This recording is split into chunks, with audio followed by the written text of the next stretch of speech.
This is Andre with DaBestech. In this tutorial, we're going to master how to create a progressive iOS furniture app from scratch with SwiftUI. This tutorial is meant for both beginners and advanced developers. So we're going to start slow and pick up the pace as we progress.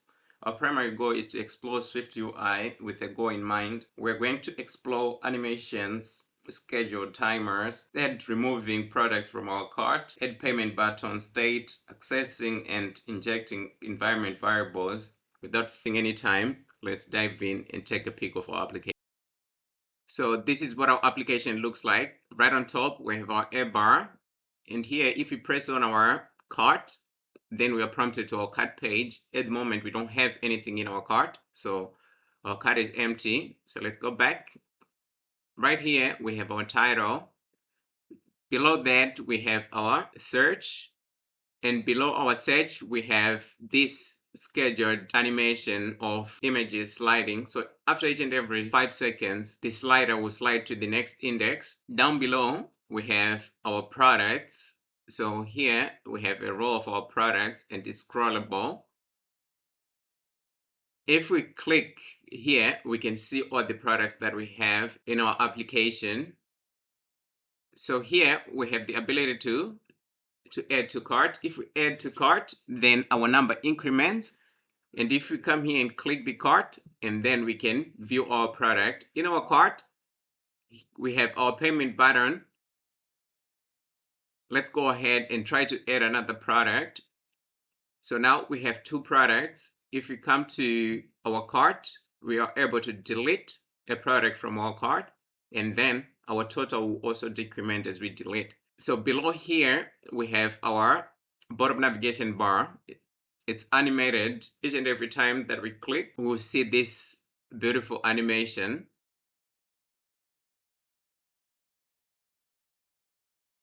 So here we also have the ability to increment things like in our cart. So if we add a product from here, if we go back, our number has incremented to 2. So let's delete, go back. We have the ability to view product details. So this is our product. We can scroll, open Xcode. So you can go ahead, open your Xcode. Okay, so you need to create a new project. So you just need to come here and type a new project, and we're going to go with up. Then we're going to press next. So we're going to be prompted to enter the name of our project. So you can give your project whatever name that you want. So this one, I'm just going to call it Furniture Swift. Our interface is going to be SwiftUI, and our language is going to be Swift. After that, you can press next. And then you're prompted to choose the directory of your project, where you want your project to be. So I have a folder. It's for Swift. Then I want to put it there. You can just press create. Our Swift project has been created. So we have to wait for it for a little bit to build. And then it can show on the canvas. So while it is still building, we need to add our images in our assets. So we can click on our assets. In our assets, we need to add a new folder.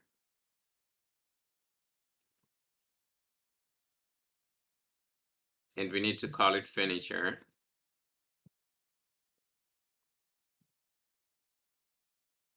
So we are going to drag and drop our assets in here.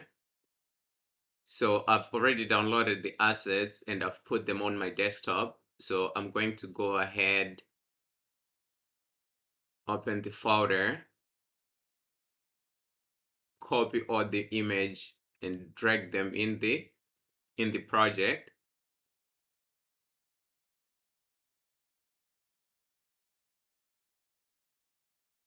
So these images are going to be provided to you. But if you want to download the images of your own, you can just go on Unsplash and download images that you want. The next thing, we need to create color sets. So here, we can add a color set. So the first one, I'm going to call it kPrimary. Then I need to go ahead, select the color, and I'm going to change the hexadecimal code. So for this, for a primary color, it has to be a darker color. We're going with a military green.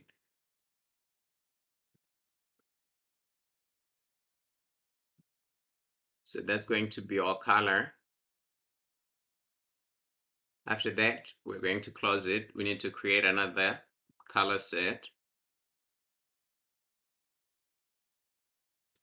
And let's call it K-secondary.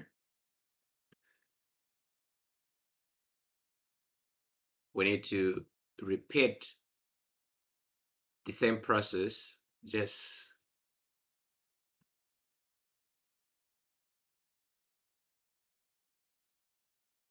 click on your colors, click on appearance, show color panel. So if this panel is not being shown, let's close it first. So you just need to come and click here, and then make sure that it's on attributes inspector. And so here, let's input our color. So our next color is going to be DDF0FF.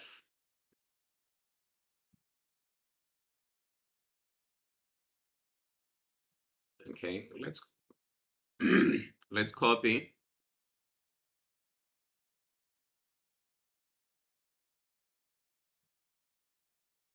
Let's do the same for the darker color. We paste our color here. So that's it for our colors and our assets. So we can go ahead, click on our content view.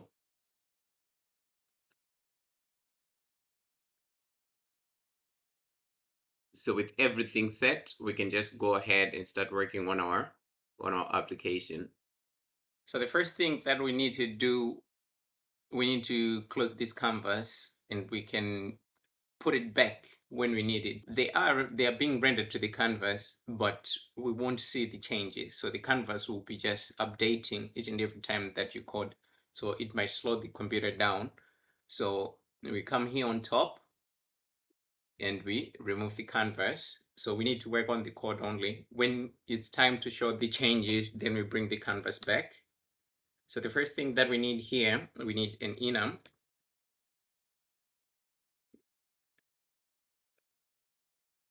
And it's going to be of type string.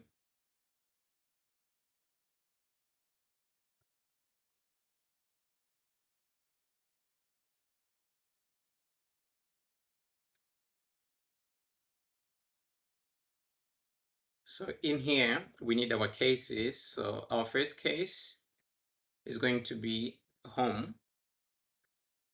And we need an icon for this case. So it's going to be a house. So we need 4 more cases. What we're going to do, we are just going to copy the case that we created. And then we're going to paste it. Let's bring this down.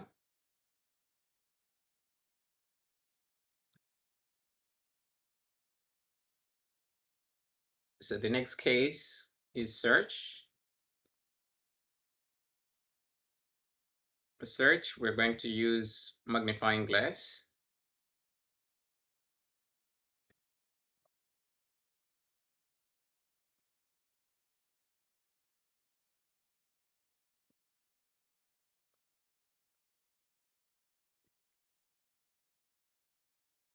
Our next case is going to be notifications. In our notifications, the icon that we're going to use is a bell. After that, let's go ahead and have the one for our cart. And our cart, you can either use a cart, but a cart or a bag, but for me, I'm going to go with a bag. The last one is a profile. And for the profile, I'm going to use a person. So in order for you to have these system icons, like you can download the application SF symbols. So here you have a view of all the icons that you can use in SwiftUI. You can just search, or you can go through them, and then you can pick the icons that you want to use. So let me minimize that. So in here, we're going to require var tab name,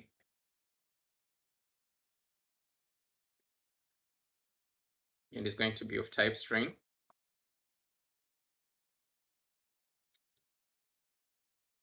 So we're going to have a switch. It's going to take self.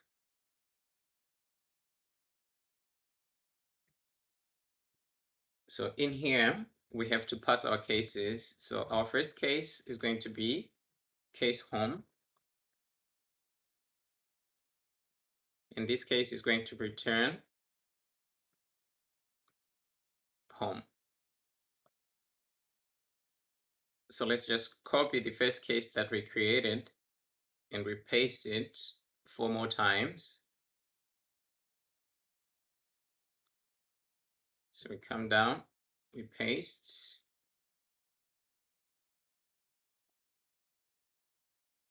So here we have search.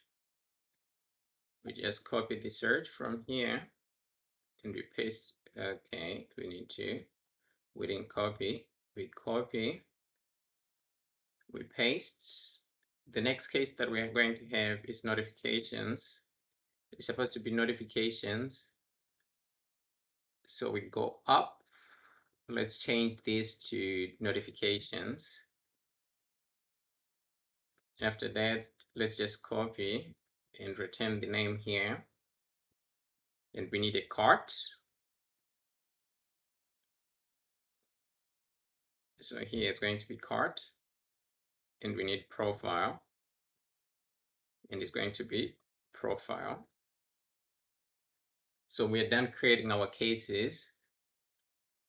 And next, we need to hook our body in a tab bar view.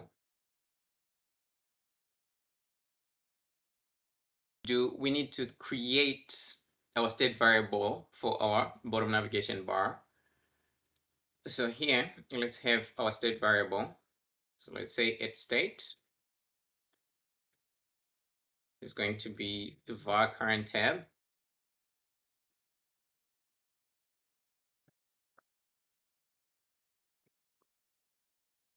And our current tab is going to be tab. And this tab is going to be equals to our home. So whenever we open the application, we have to be directed to the home page, to the home tab. So here we need to hide the system's bottom navigation bar or tab bar. So we need to have an init state, init.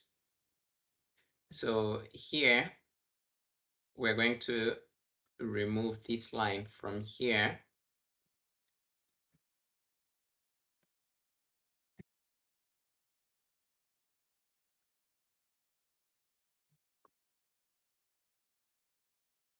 And let's get rid of this. So in here, we need to hide the system tab bar.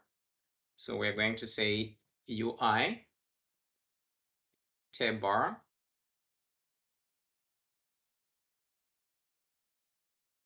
dot appearance. After that, we need to say is hidden here. Then we need to set it to true. After setting it to true, let's go ahead and create one of the variables that we're going to use, because we are going to animate our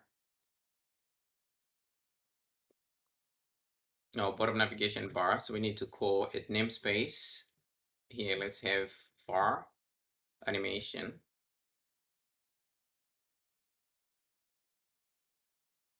So here we're just creating a namespace for matching the geometry effects. So let's come into our body. In our body, we have to get rid of this VStack.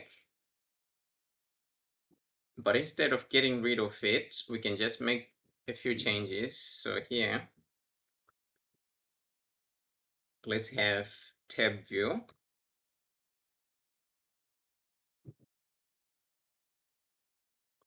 Let's get rid of the content inside. Let's get rid of this padding. So here we're going to require selection.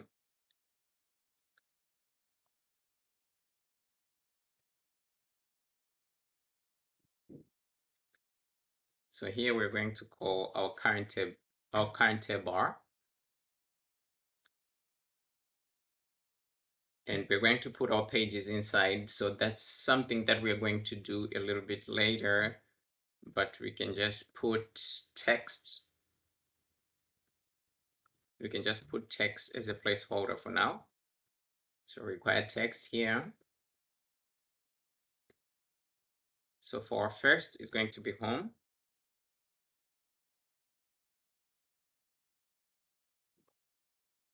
Let's call it home view. And let's go ahead, copy it and paste it 4 times.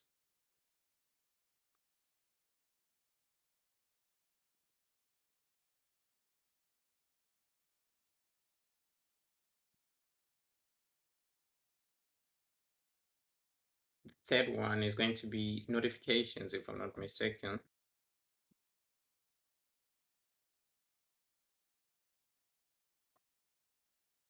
The fourth one is going to be cards, and fifth one is going to be profile.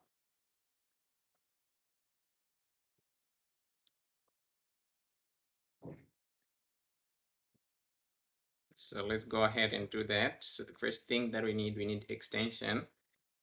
Here is going to extend view. Okay, the spelling is wrong. We're going to have view. In our view, we need to create our get safe area function. So here is supposed to be safe area. Before that, you need to add function safe area.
So first, we try to access the first connected scene from our shared UI application instance.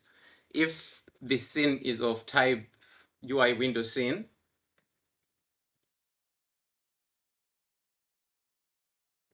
then we continue. Otherwise, we're going to return 0. So this indicating no safe area inserts. So here it's supposed to be .0. After that, we need to use this screen to access our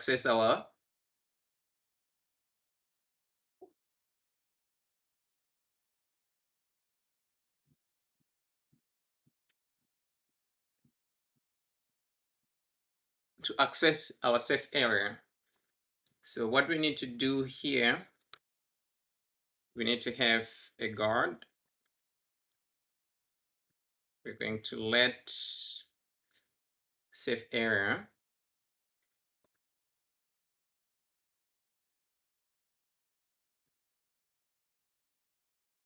So we are going to use this screen here.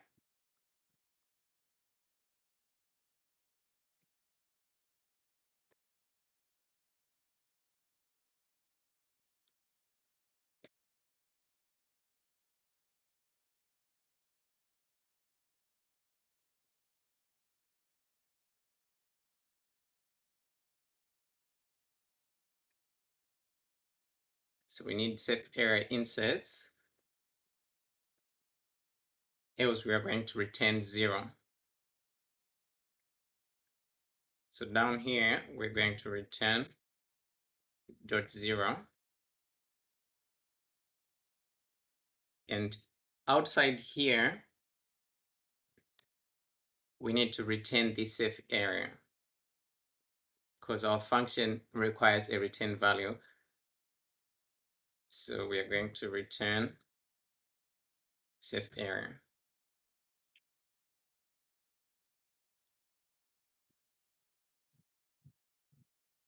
Okay.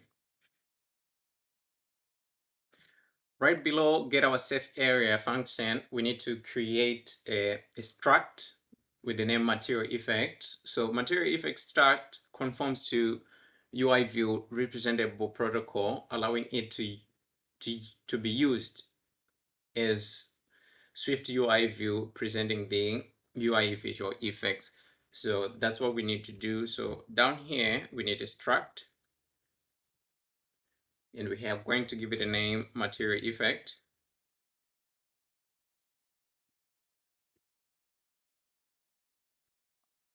So in here, we're going to require UI view representable.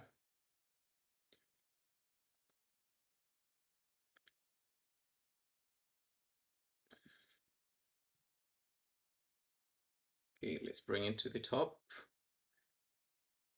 So we need to add style property of UI blur style. So the first thing that we need in here, we need to create our style. Its style here is going to be UI blur. That's a blur effect. So here we say dot style. After that, we need to create a function. Our function is going to be make UI. So in here we have contexts. So here we have to remove this some UI view, and we are going to put UI visual effect view.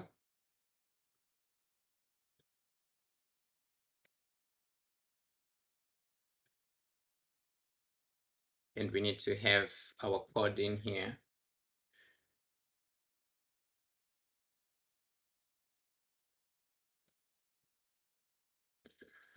Okay.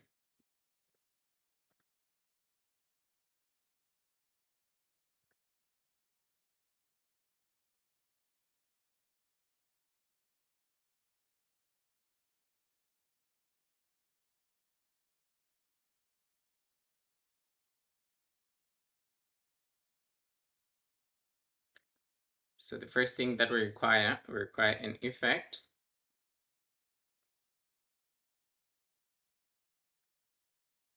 So we're going to use UI blur effect. and we need to pass the style. So here we have our style, and our style is going to be the style that we declared on top. So here we can just say style, and we're going to return this view down below.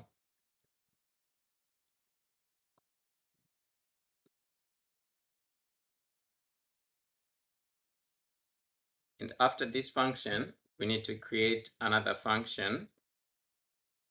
This function is going to be update UI view.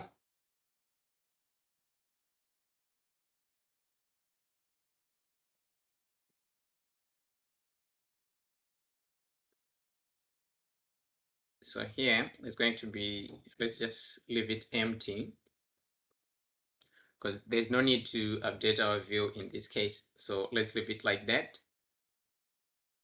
So the next thing we're going to work on our right here on top in our view tab view. So let's come down here. We say dot overlay.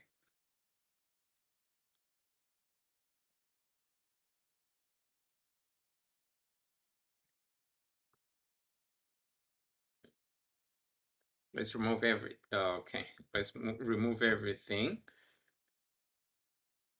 So in our overlay, we're going to require an HStack.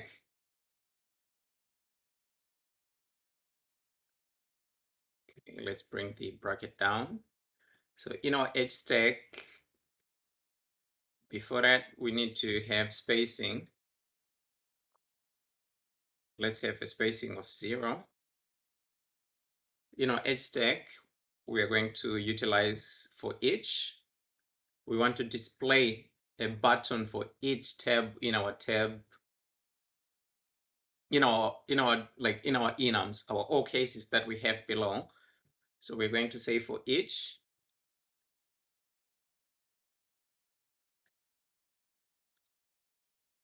let's have tab.all cases.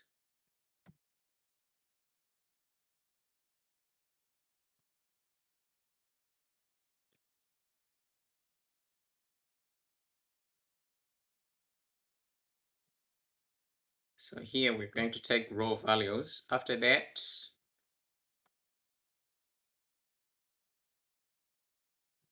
let's have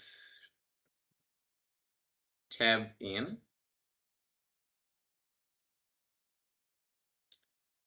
So here we need the tab button. We haven't created the tab button as yet, but we're going to create it in a few.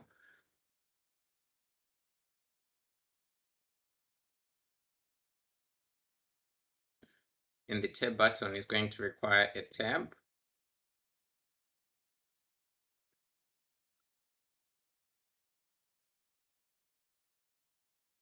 So we need to pass a little bit of padding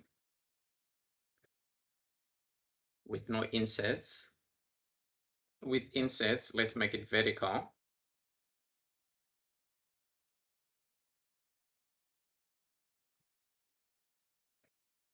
We need to have another padding, but this padding, we're going to manipulate the bottom, and we need to get our safe area. After getting our safe area,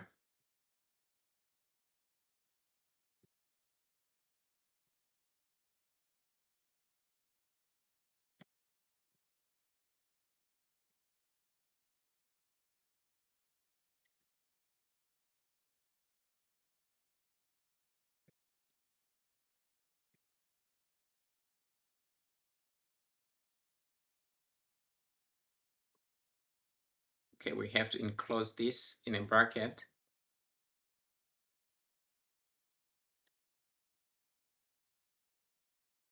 So we need to subtract about 15 from our bottom, and we need to give it a background color. It's a background. So here we just call background, and we're going to pass a color in here. So our color is going to be one of the colors that we've put in our assets. So if we go to assets, we're going to use case secondary. So let's go back to our content view. In our content view, we need to utilize case secondary.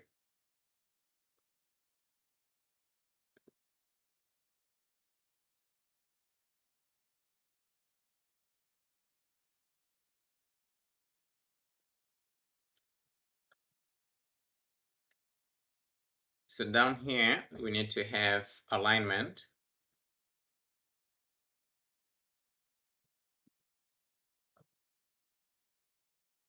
So our alignment is going to be dot bottom. And we need to ignore safe area.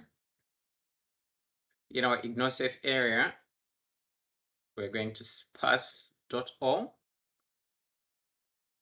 And we're going to require edge. And for edge, let's say dot bottom. It's supposed to be bottom here. So let's bring this down. So we need to create this tab button. We need to create this tab button.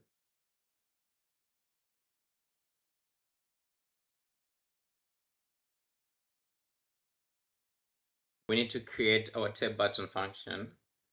So let's go ahead and do that. So the first thing that we need function, and we need tab button. So the name has to be the same as this name that we gave it here.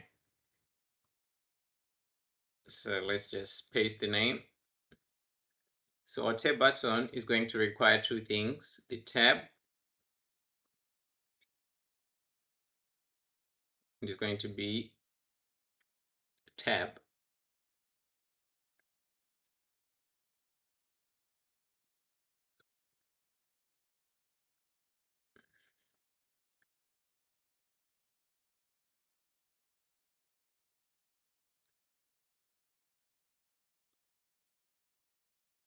So here we're going to have a geometry reader.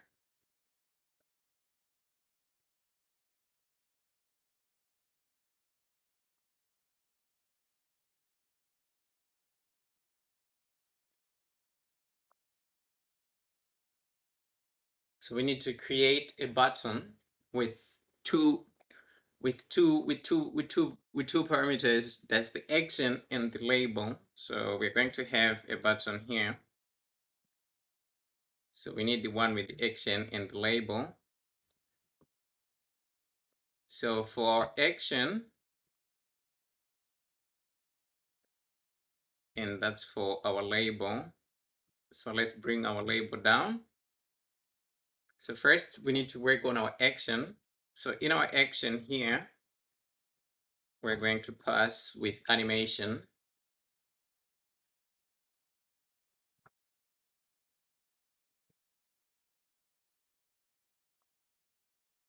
Dot spring.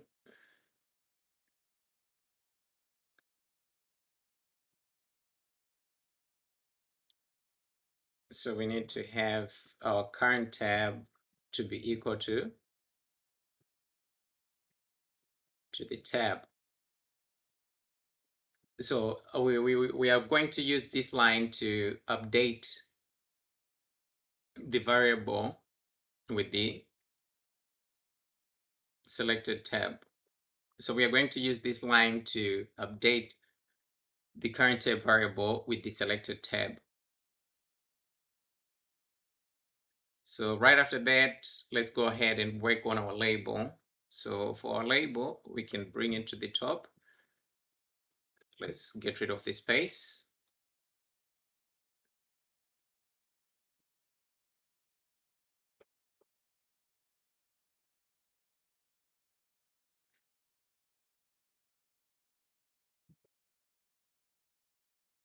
Okay, looks like we have an error here. Okay, so here it's supposed to be edges, not edge. Okay, so let's work on our label. In our label, we're going to require a VStack. So our VStack is going to require spacing.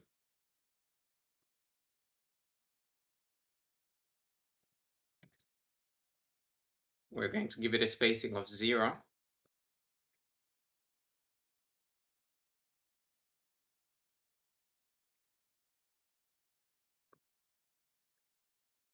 So the first thing that we require an icon. So our icon is going to be a system name.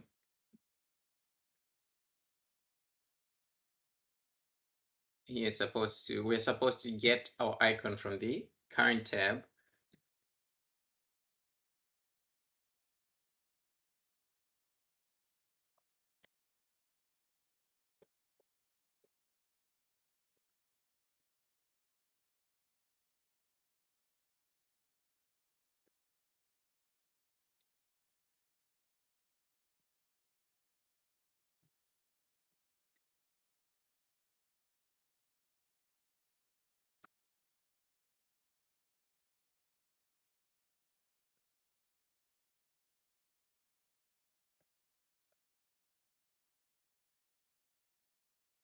So if a tab is selected, then our icon has to be filled, and if it is not, then we are taking the icon as we put them in our enums.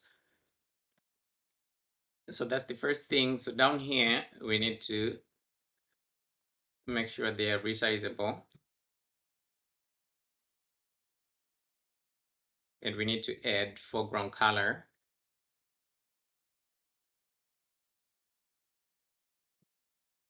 So for foreground color, we're going to require color because we want to use the color that we have in our assets. So here our color is going to be K primary.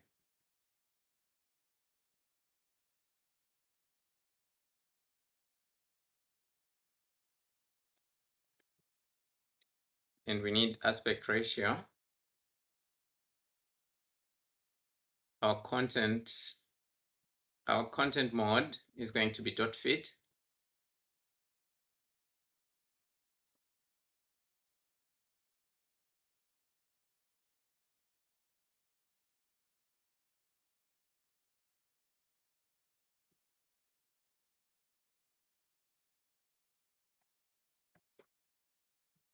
Okay, so we have our icons here. So now we can work with our canvas. So let's go ahead and do that. We work whilst we are seeing the changes on our canvas. So we need to change the size of our image. So here we need a frame. In our frame, we're going to require width and height. So our width is going to be 25, and we're going to have a height of 25. It's supposed to be height. We're going to have a height of 25.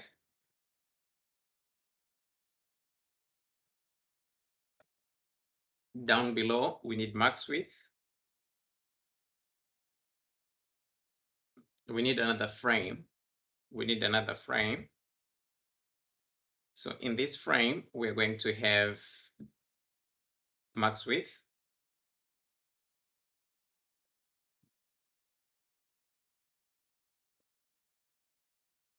So our max width here is going to be dot infinity.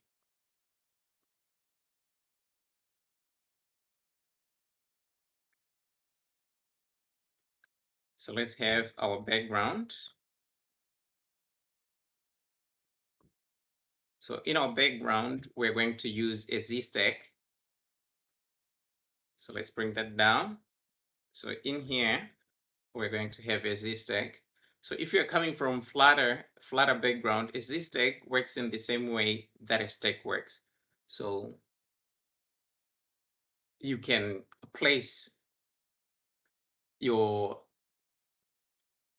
widgets anywhere around the screen. So in our ZStack, we're going to have an if statement. So if current tab supposed to be current tab is equals to tab. So in here, we're going to use our material effect.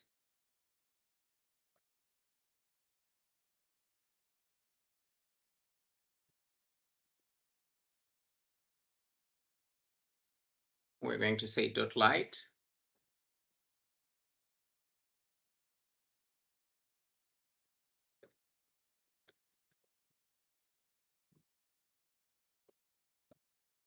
So we need to create that circle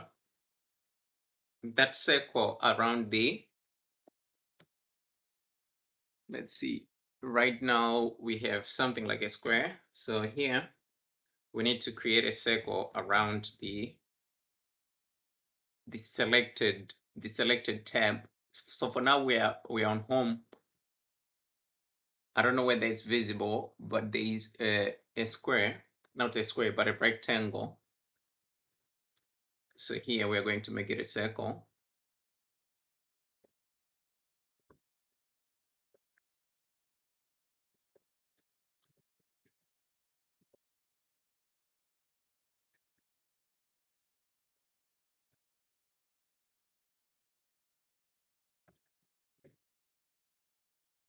So our ID is going to be tab.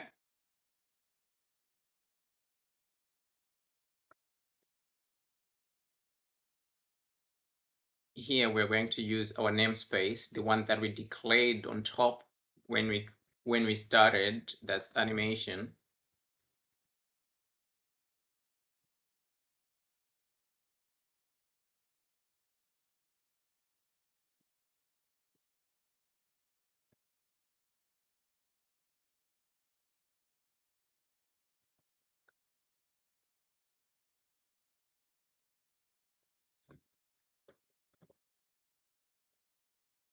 So our text is going to be tab, and we're going to access the tab name. So we still have this error. We'll come back to it, but okay, let's do this for now. Okay, we'll get back to it a little bit later. So let's just continue building and we'll get rid of the error a little bit later. So now let's go to our text. We need to style our text. So we need foreground color. So let's say primary here. So it's going to be of black color. And we want to have font in our font. We are going to say footnote. And let's add a little bit of padding. So we need padding to the top. And our padding is going to be 50.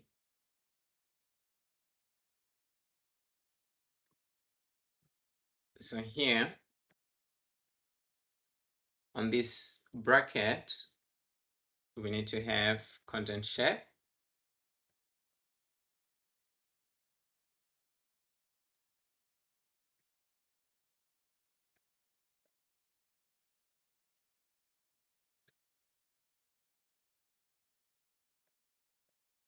And we need to have an offset.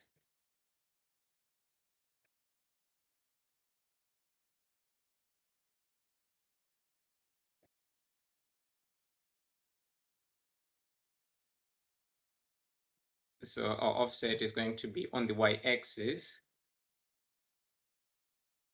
So on the current tab, if it is on the current tab, then we are going to offset it by -15. And if it is not, then it's going to be 0. So here, if current tab is equals to tab,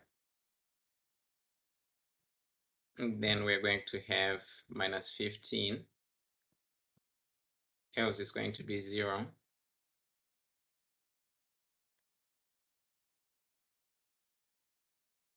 So right below, let's see.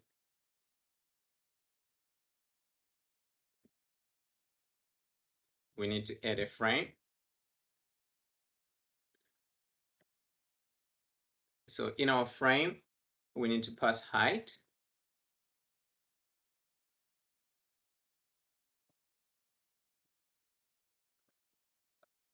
And our height is going to be 25.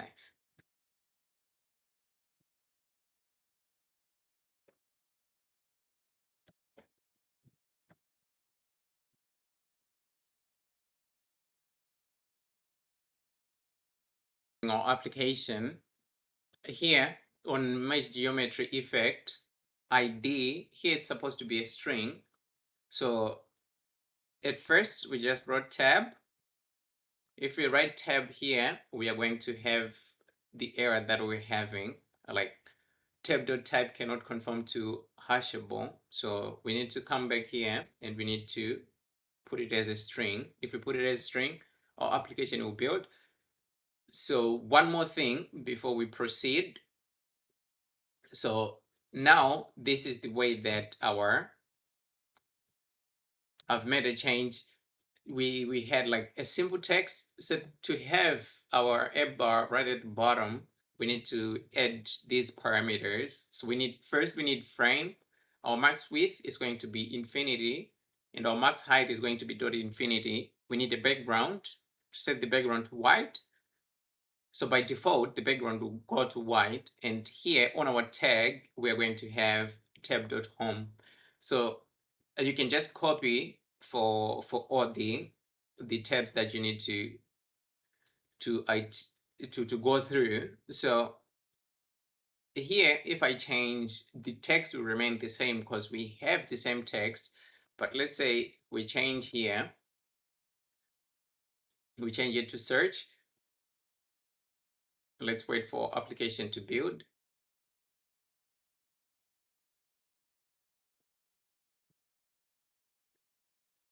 And here is going to be search.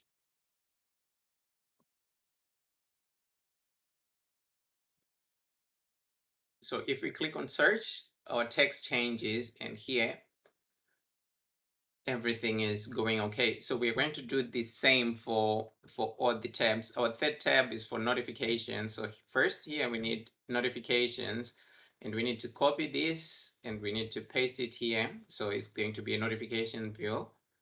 So on the fourth one, at the fourth one, we are going to need a cart. So we're just going to say cart here. Our tag is going to be .cart. And for the last one is our profile. So we're just going to write profile. After writing profile, we need to change our tag to .profile.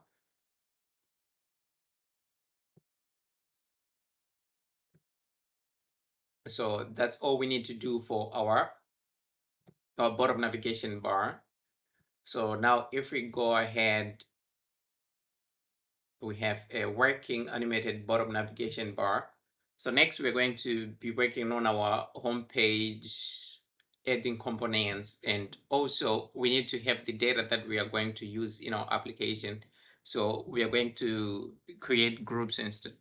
Groups, add the data, and then we can start working on our components. On this folder, but first, before we create anything, let's get rid of the items that we don't want to see in here. So I'm going to click here. So these are the things that we need. So first we want to create a group.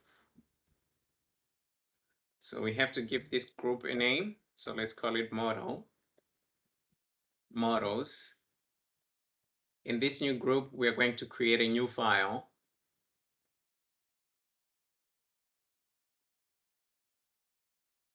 And it's going to be a Swift file.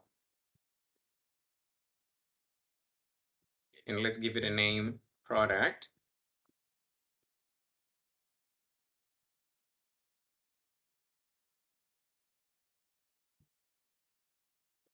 So we have to create a struct.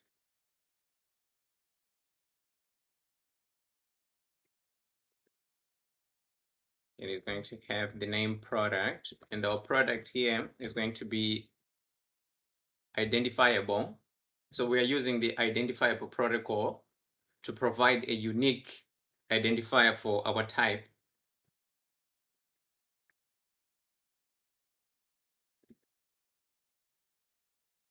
So in here, we have to write our variables. So the first variable that we're going to have an ID. And our ID is going to be a UUID. So we're going to use UUID. Okay, so here it's supposed to be equal. Let's get rid of that. After that, let's create our next variable, which is name. So our name is going to be of type string.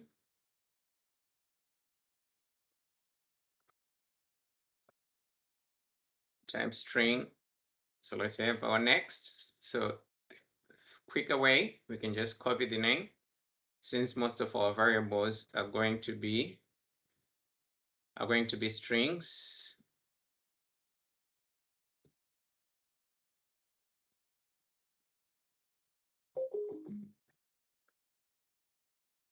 So after name, we need an image. Our image is going to be string. We need description.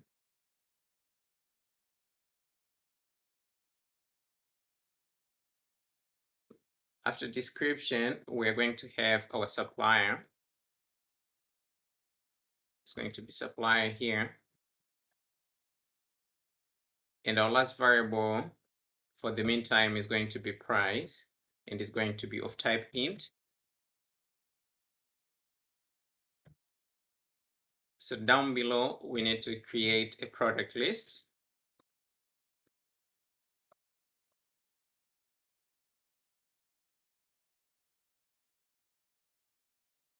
So in our lists, we're going to have a product.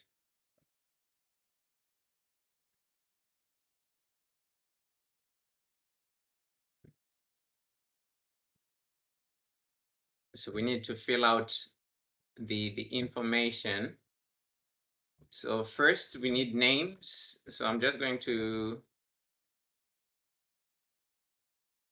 put some random names. Names are a little bit difficult to think. So like first one, I'm just going to call it leather couch. The next one, that's an image. So for image, we have the images in our assets. And for the description, okay, I'm going to leave it as an empty string for now. And our supplier, let me have our first product from IKEA. And our price for this couch is going to be, let's put it to 350. Let's just say 350. So we need to copy this product, most probably 4 or 5 times, paste it 4 or 5 times, and then we can change the information. Then we can go ahead and use our model in our components, because we need to create components for our application. Then we can start working on our pages. We're just going to paste it a couple of times, and then we can alter the information. So that's our second product, third product, fourth, fifth, sixth. So for now, let's have 6 products. I'm just going to say nice. Okay. Great.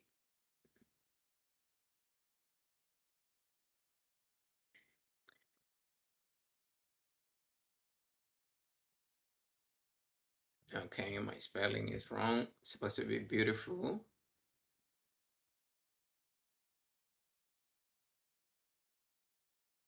Let's add commas after each and every product.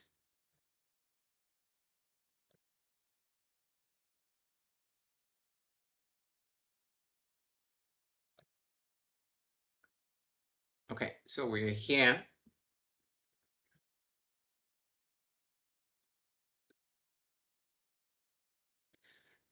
Outdoor. The names are random, so you can put the right names. So our image for the second product is going to be FN2, FN3, So we have 5 images. So I'm going to repeat one of the images. So here is supposed to be 5. And this one I'll leave it as 1.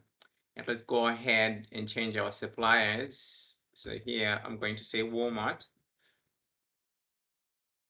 For the third product, I'm going to say Home Depot.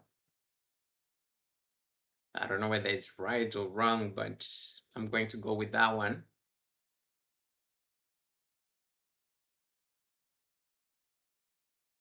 Okay, we can leave that one as IKEA.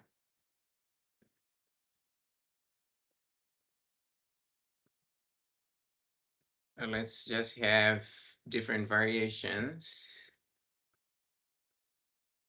Okay. So this is our product list. We are done. Next, we're going to work on our components. We create our components and then we go ahead and create our pages. Go ahead and create another group. So let's go on our main folder. We need to create a group, new group, and we're going to call this group components.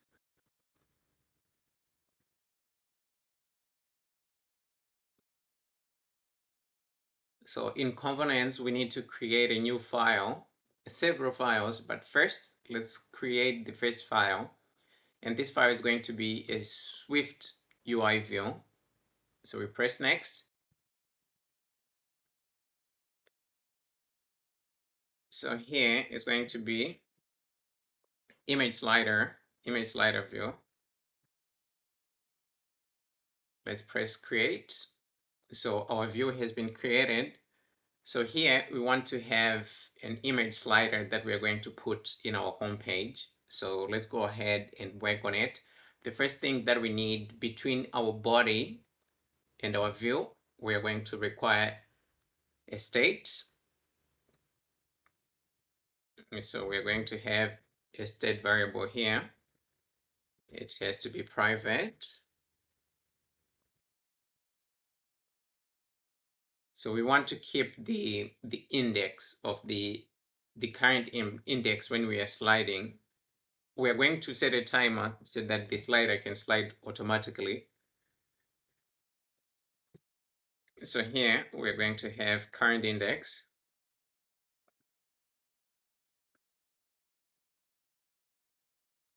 So our current index here is going to be 0. So down on line 12, we need to create a list of our images that we need to slide, that we need to use in our slider. So we are going to have, I'm going to call them sliders. I'm not going to call them images. So they're going to be of type,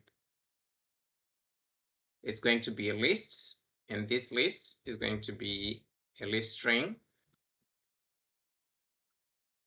So here we need to have our lists. So we need to place our images here. So let's just put some placeholders and then we go ahead and work and put the names of our images. So here, the last one is going to be FN5. Second from last, it's going to be FN4, FN3, FN2, and we have FN1. So we are done with our lists. So here we need to replace this text. So our view has to be a ZStack, So we're going to have a ZStack here because we need to place the slider indicator on top of the images. So we're using a ZStack. So in our ZStack, we're going to require alignment. So our alignment is going to be dot trailing. It's supposed to be trailing.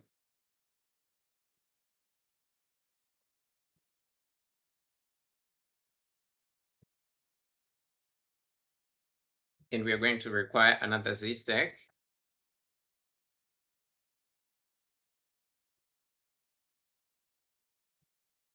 Our first ZStack, we have to put it to bottom leading. Let's put it to bottom leading. We'll make changes as we work. But if this is correct, and then we don't need to change anything. So here is going to be alignment, and this one is going to be dot trailing.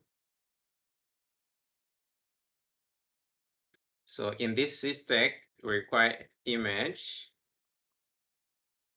In this image, we're going to access images from these sliders. So here we're going to call sliders. In our sliders, we need to access the index. So here we have our current index. So that's the index that we're going to use. Here it's set to 0. So that's our image. So if we change here to 1, and then we are going to have fn2 as our image. So let's bring it back to 0. So we have to make our image resizable.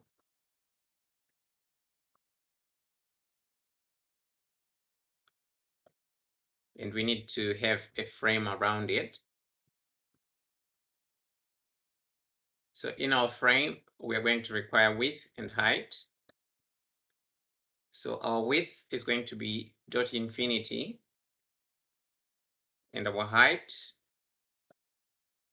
is going to be 180. After that, we need to scale our image, scale to fit, and we need some corner radius. It's going to be corner radius, and we are going to use a radius of 12. Let's give it a radius of 15.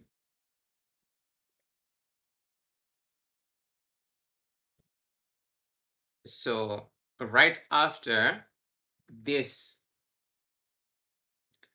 ZStack, we're going to require, so we have two ZStacks. So right after this ZStack, we're going to require an HStack.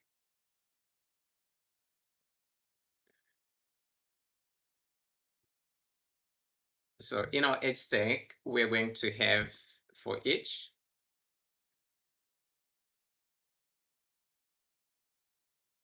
okay, that's wrong. For each,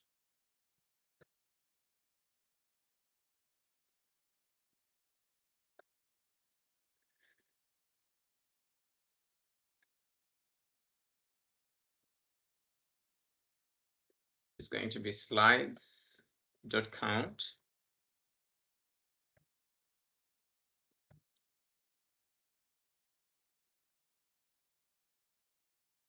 So here we need to access our index.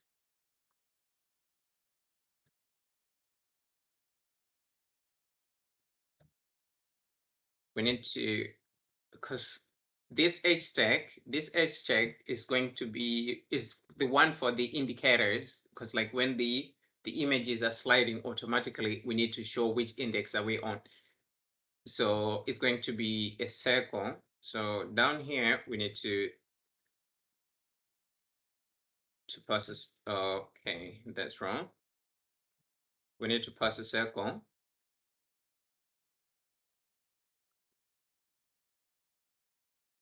So we have our 5 circles since we have 5 images.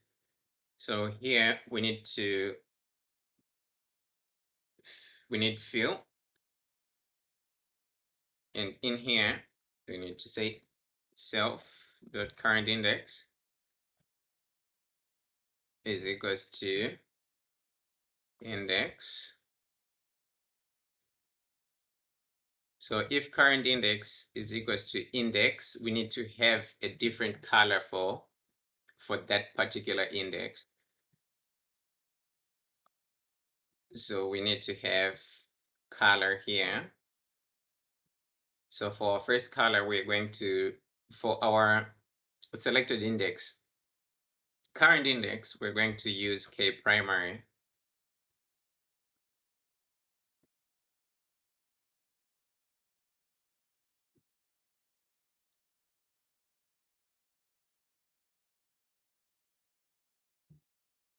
Okay.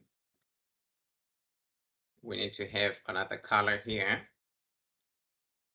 and our color is going to be case secondary.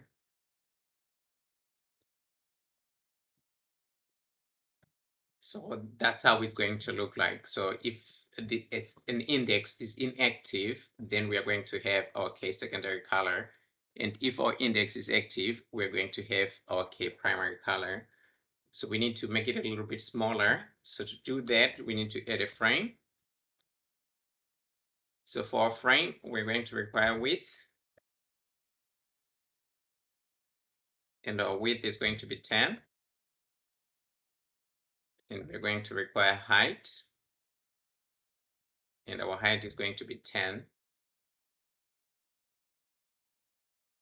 So we need to put a padding on our edge stack here. So this is our edge stack. Then we need to put a padding. And on this Z stack, we need to add another padding. So let's just go ahead and add padding. Okay. So here, after this padding, now we need to set our timer. So like, let's say after 5 seconds, we need to change the image to the next image. So we need to have on appear. Okay, the spelling is wrong. On appear, we need to perform something. So in here, we're going to call our timer. And we're going to have a schedule timer.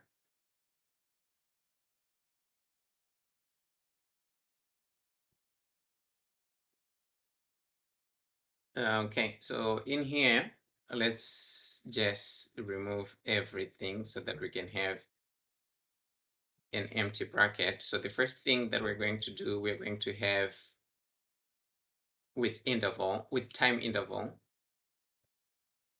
And let's remove this block from here.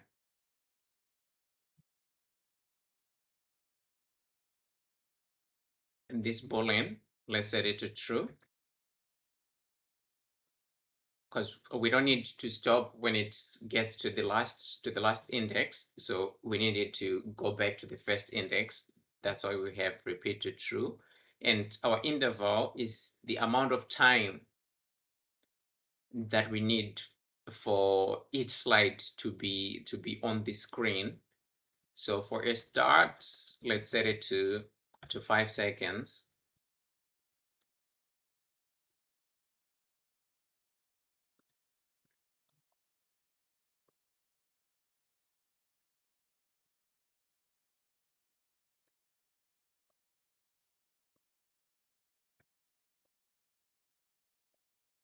So here we need to reset. We need to reset our current index when it reaches to the last. So let's have current index +1. So first we need to increment to go through our index, and then we need to reset it.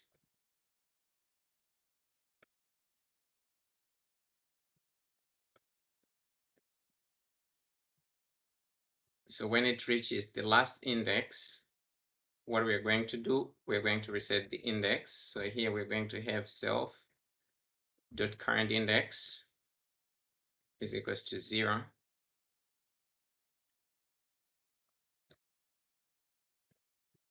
So this line is to reset the index.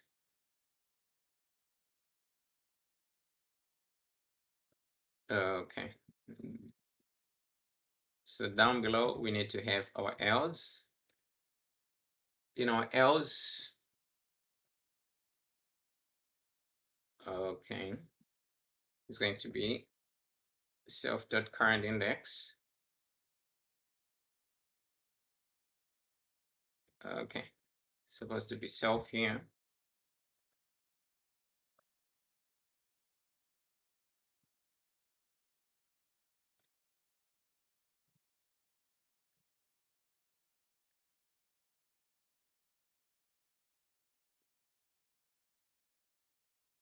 Okay, let's see. We do have an error here. We need to get rid of one of these.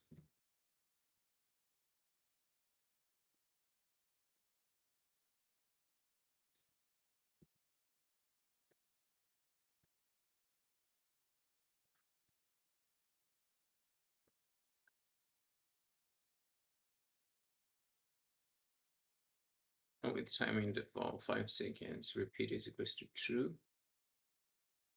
Timer in. Okay.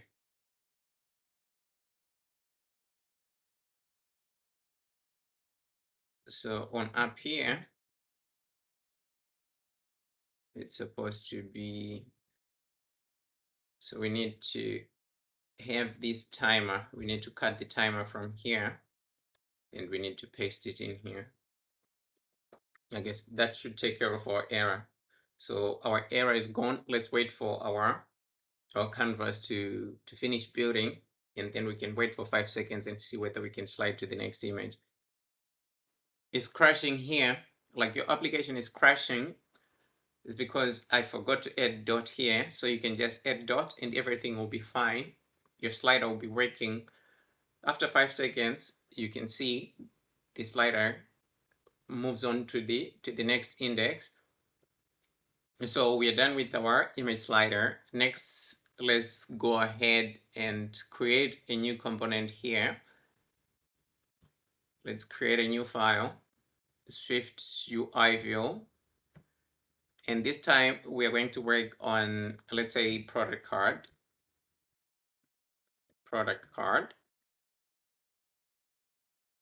Let's create one for the product card view. Let's add it there. Let's add another component. We're going to have the one for search. We can just call it search.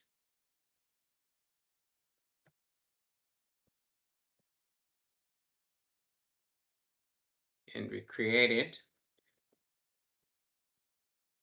So first, let's work on our search view. So before we do anything, we need to add a state variable here. So we're going to have state.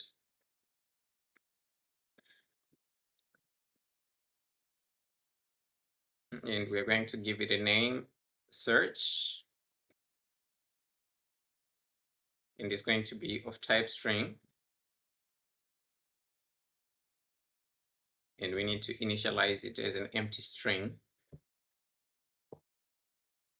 Right after that, let's get rid of this text that we have in here.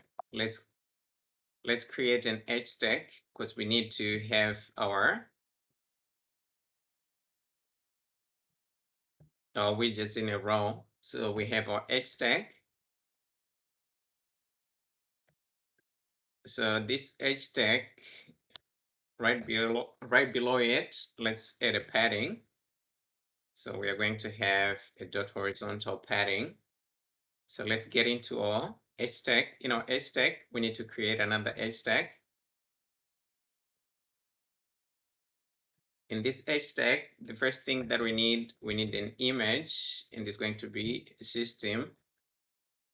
And here we need to have a magnifying glass.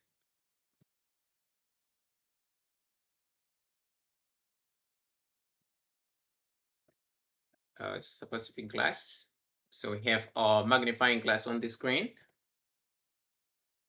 Let's add a little bit of padding, and our padding is going to be on the leading side. So still in our HStack, we need to add a text field. So let's come down here. Let's have our text field. Don't mind the crash.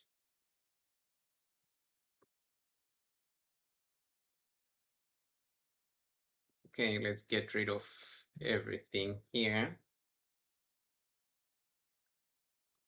So we need our string. Next, we're going to have text. and our text is going to be search. It's supposed to be search here. So our application is running again with no error. So here we're going to say search for furniture.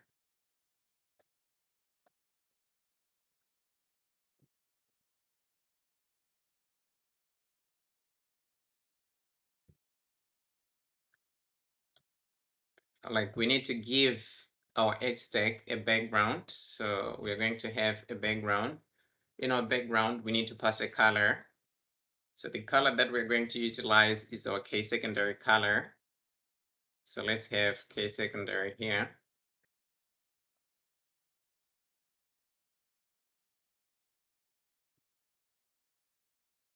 But before, let's go back to this text field. Let's add a little bit of padding.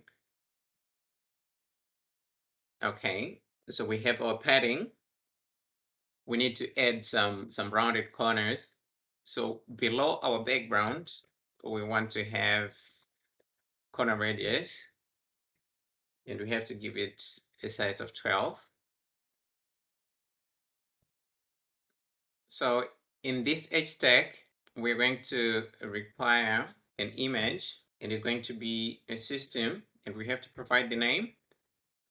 So we're going to have a camera. So our camera, we need to add a little bit of padding. So we have our padding. After our padding, we need to add foreground color. So our foreground color is going to be dot white. After adding the foreground color, we're going to have the background color. We want our camera to be visible.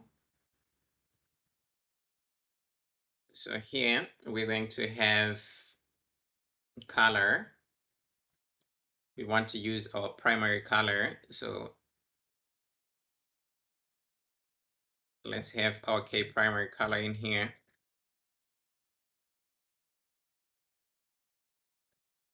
Let's add some corner radius.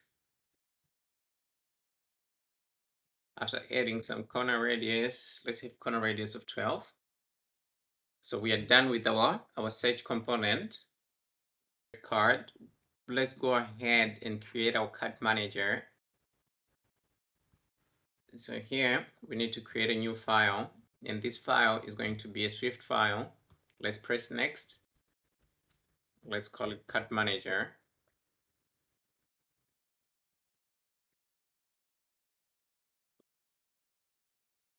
So down here we need to create a class.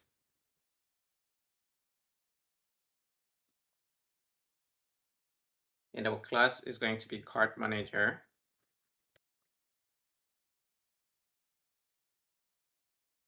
It's supposed to be manager.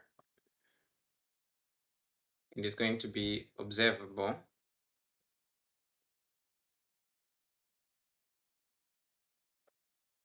So observable object creates an object whose properties can be observed for changes. So we need to observe changes whenever there are any changes in our cart manager, so that we can render the changes to our UI.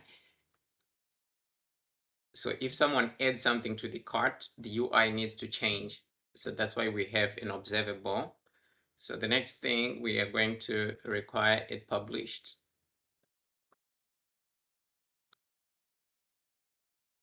We want to create a list.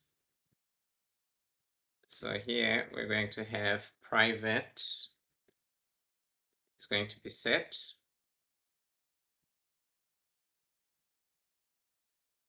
So here it's going to be products.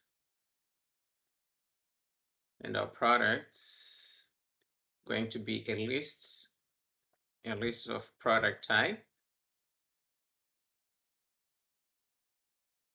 Let's initialize it as an empty list. After that, we need to create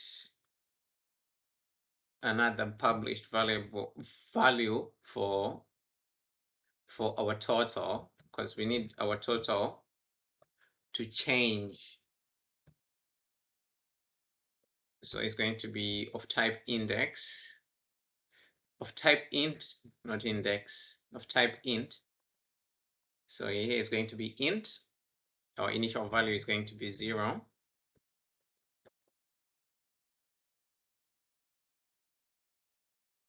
So let's go ahead and create our first function. So our first function is going to be add to cart.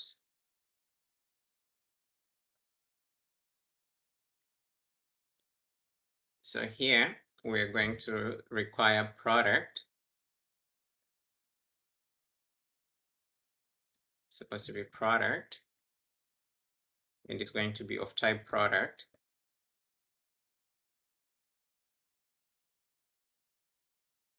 And in our product, in our add to cart,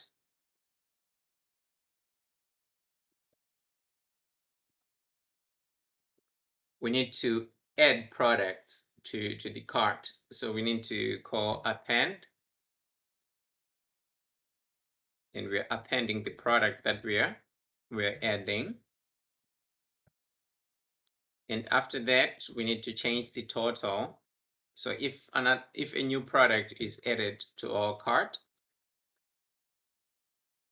we need to change the total, adding the total of the new product that's been added to our cart. So here is going to be product.price.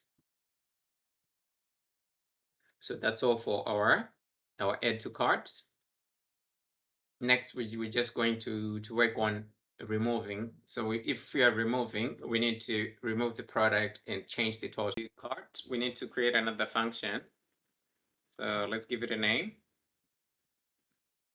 Remove from cart. So it's going to require product, and this product is of type product.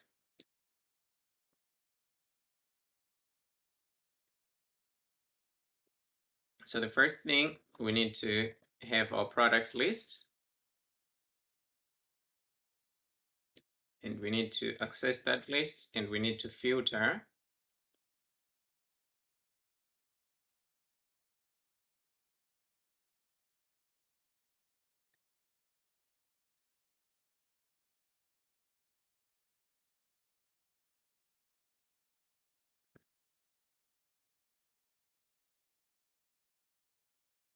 Here we need product ID, product.id.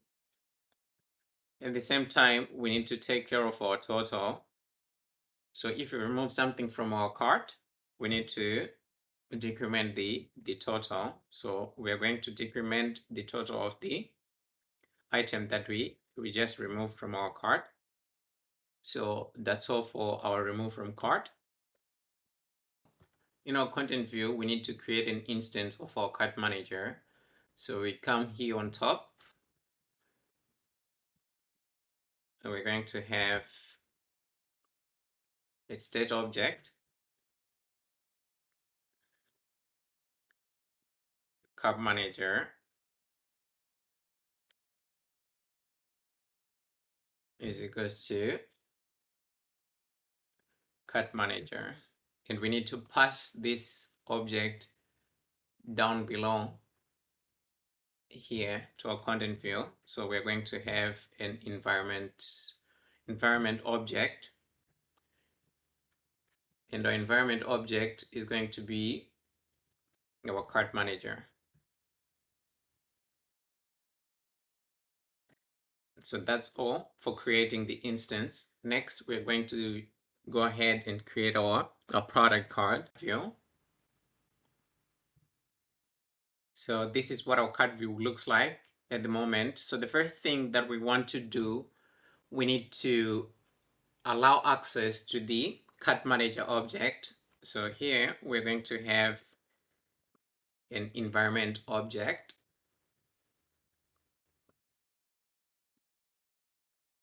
So our name is going to be the same, cart manager.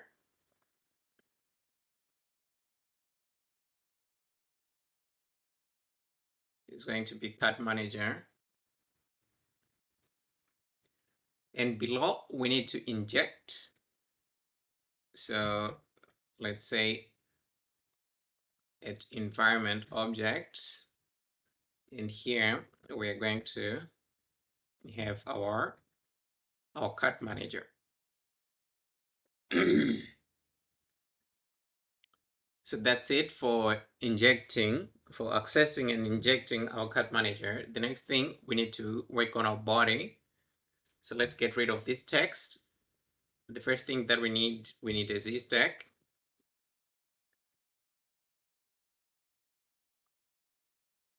So we need to give our ZStack a color. So let's have color here. And our color is going to be our K secondary color. So let's have K secondary.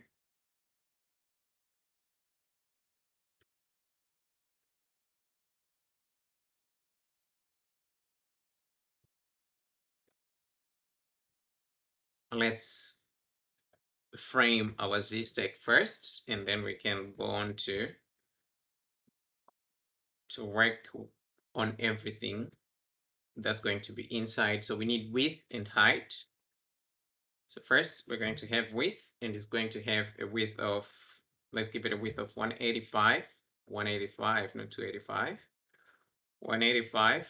Let's give it a height, and our height is going to be 260.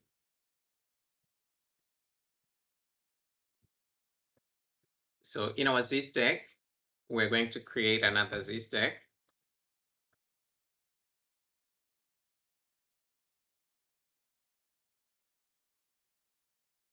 This time we need to have alignment.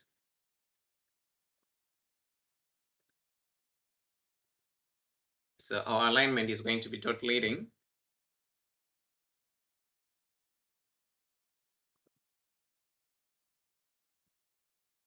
Okay, this stack should have a capital S.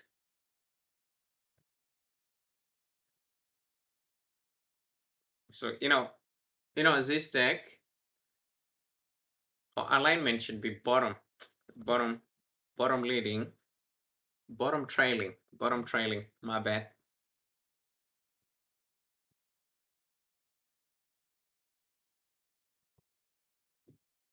And inside we need to have a VStack.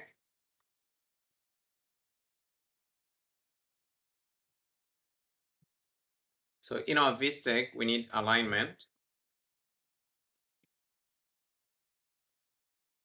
It's going to be dot leading. We're going to need corner radius, and we have to give it a corner radius of 15. So here in this ZStack, right after this VStack, let's go ahead and add a button. So our button is going to require,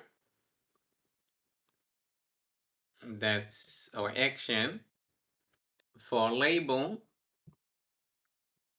we need to provide an image, and for this image is going to be a system, and we have to pass a string. So it's going to be plus dot circle dot fill. Okay, we made a typo.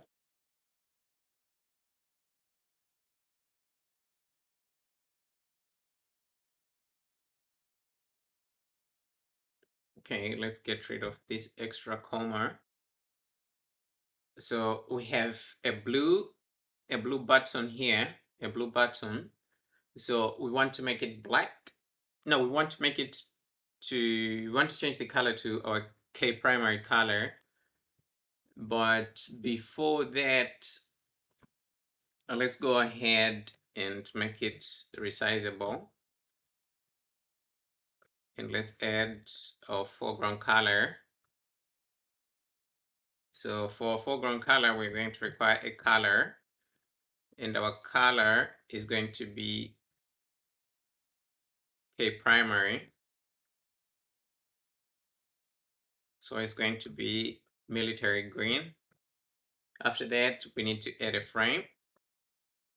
So in our frame, we need to pass the width and the height. So first, we're going to pass the width. Our width is going to be 35, and we need to pass the height. Our height is also going to be 35. So we have our button,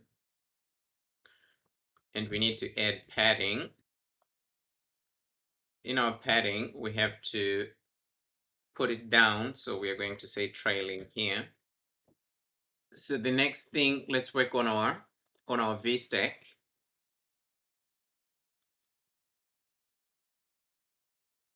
So in our VStack, the first thing that we need to access, we need to have an image, and this image is going to be a product image.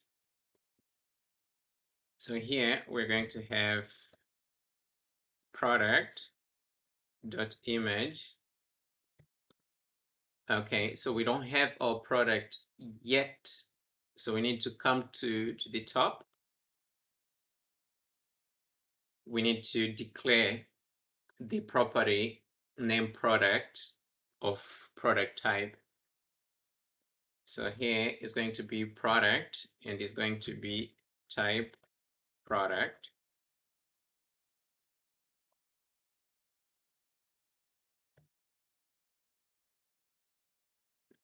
So in here, we need to have product, and we need to access products from our list. So here we're going to access our products list, and we're going to pick one product from there. Let's say index 2 or index 1. Okay, so let's go ahead, go back to our models. In our models, we open, so here it's supposed to be product list. So let's just copy the name from here, go back to our product card, and then replace this name.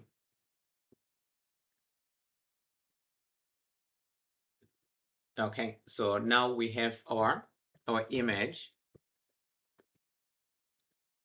Our image is visible. Let's go ahead and alter, add some properties to our image. So first we need to make it resizable. After that, we need to have a frame. We need to have a frame. So we're going to have width and height. So our width is going to be 175, and our height is going to be 160.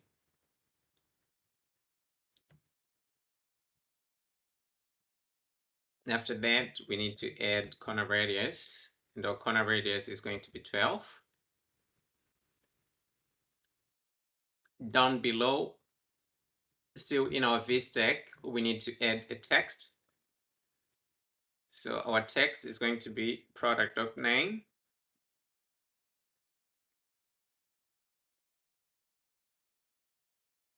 And we need to have our font property, and we need to make it to .heading. After that, let's have a padding. And our padding is going to be vertical. So here it's supposed to be .vertical, and we have to give it a value of 1. Let's have another text.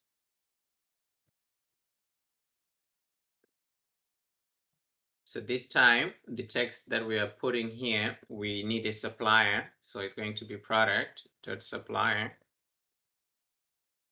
For a supplier, we need to have the foreground color. So for our foreground color, we're going to go with a gray color. So we're putting .gray, and we need to have a font. In our font property, we are going to change the font to caption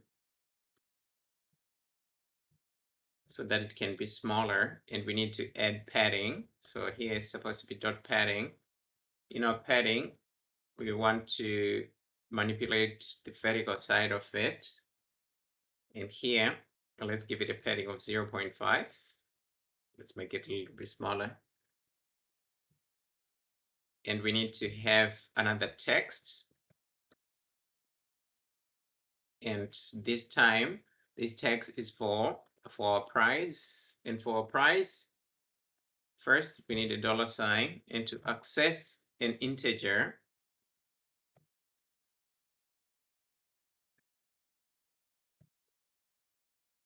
we are going to have product dot price, supposed to be price. So let's add a little bit of space between the dollar sign and the price.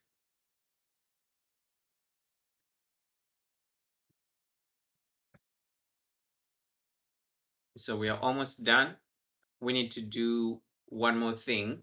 For our price, we need to make it bold. So here, let's just say dot bold. So that's our price. Right after that, let's go to our button. Since we have our cart manager already, we can access it.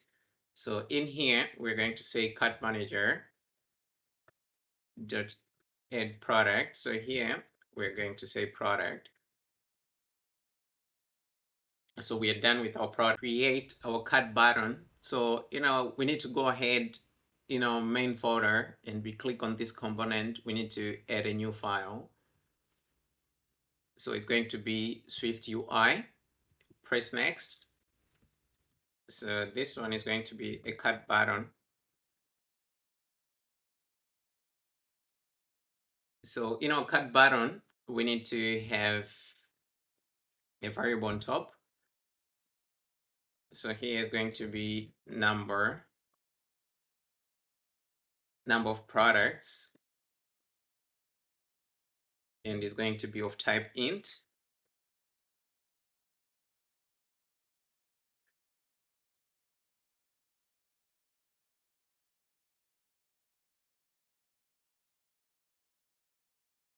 So in here, in our cart button, we need to have number of products, and let's initialize it as 1. So we need to work on our body. So we're going to remove this text that we have in here, and we are going to have a ZStack.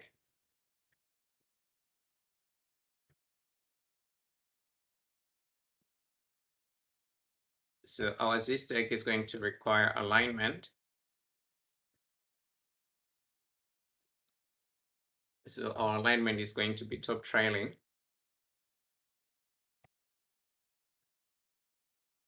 And our first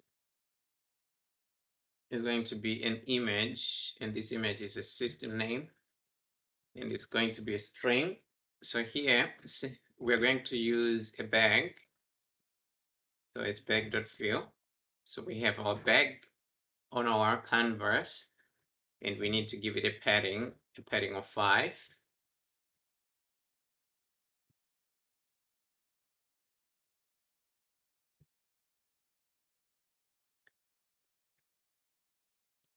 So down here, we need to have an if statement.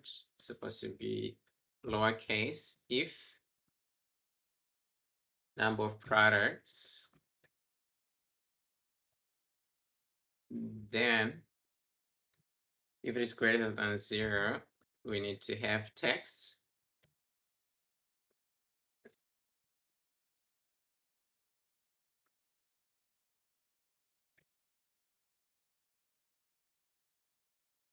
So we need to print the number of products here.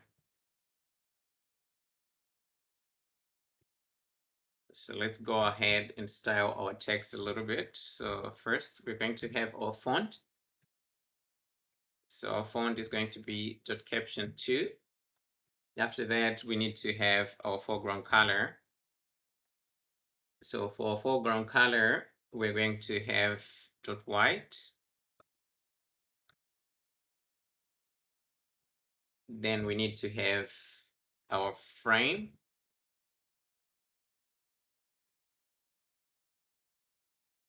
In our frame, we're going to require width and height. So width is going to be 15, and we are going to have a height of the same size, that's 15. And here we need background. So we need to give it a background, a green color. So here I'm just going to say dot green.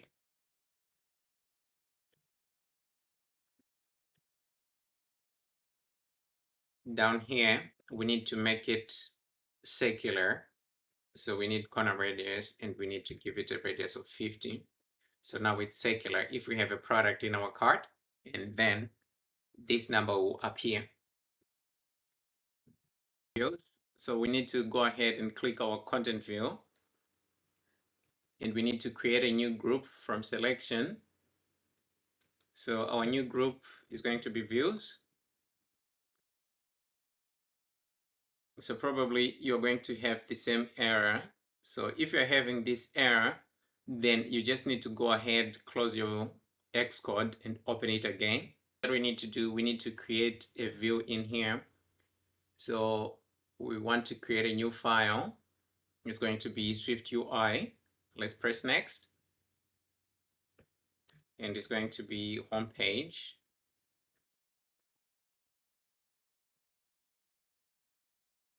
So we have our homepage. So in our homepage, the first thing that we need to do, we need to access our cart manager. So we come up here, we say at environment object. So here we're going to have our cart manager.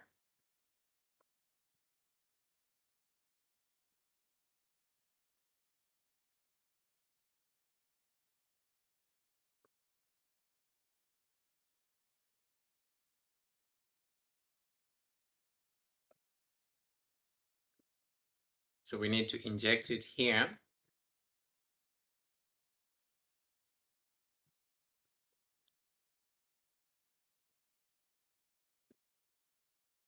So now let's go ahead and try to work on our body. So in our body, we have a text for now. So let's get rid of the text. So the first thing that we need a ZStack. And this ZStack should have an alignment.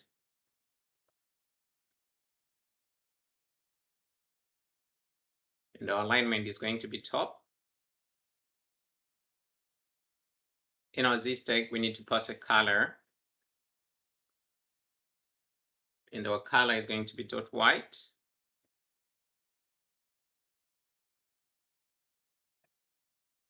We need to ignore. So here we have edge ignore safe area. In here, it's supposed to be dot all. So that's it for our ZStack.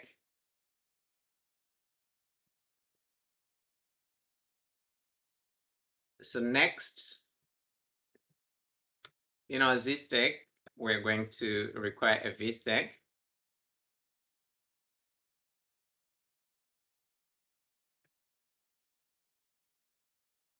So the first thing that we need to do, we need to create something that will come on top. So like if you're coming from a flatter background, then we call it an air bar. We need to create something like an air bar.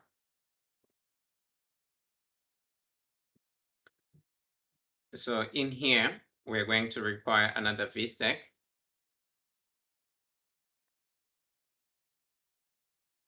And it should have alignment.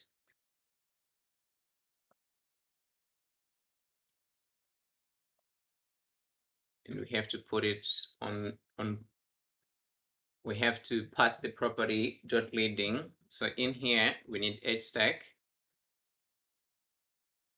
In our HStack, we're going to require an image. It's an icon. So let's just pass an icon. So the first icon that we need is a location dot north dot fill. So we have our location. Let's make it resizable.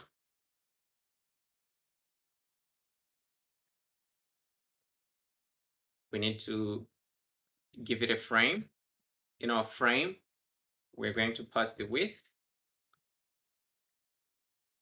So our width is going to be 20 and we need to have height, and our height is going to be 20. After that, let's pass padding.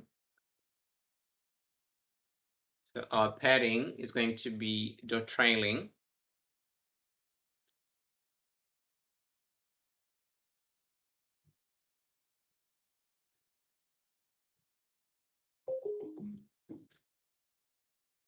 So still in our HStack,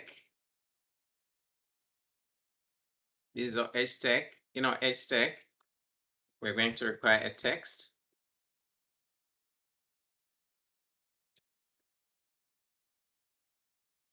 Okay.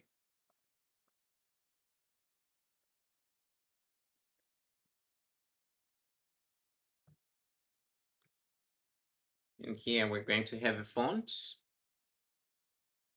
In our font, we need to make it a title 2.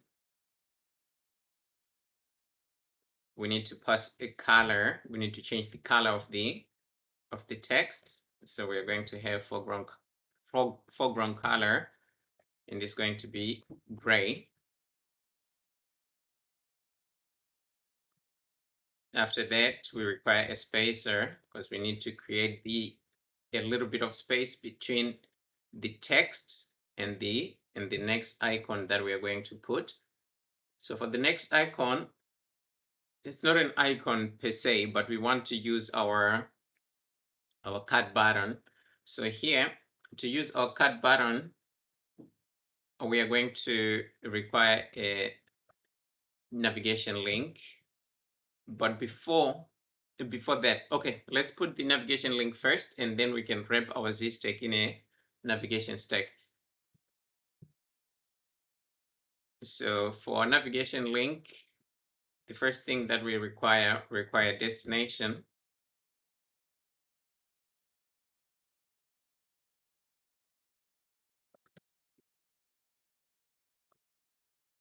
So our destination, we don't have our destination as yet. So we are going to, let me pass an empty, let's see whether it's possible or not. Pass text here. After that, we're going to require what we are going to be seeing in our home page. So here we're going to be seeing a cut button. So a cut button requires an int. So our int is going to come from cut manager dot products dot count.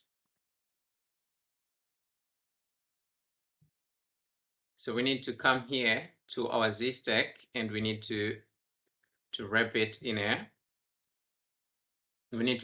navigation stack. So let's just come here, wrap it in a VStack. We change this VStack to NavigationStack.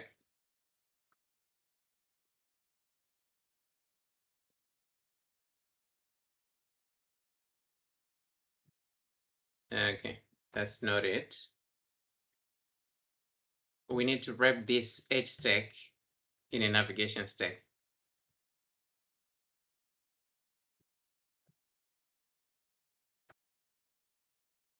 So instead of removing everything, let's have navigation stack here. So it's now active.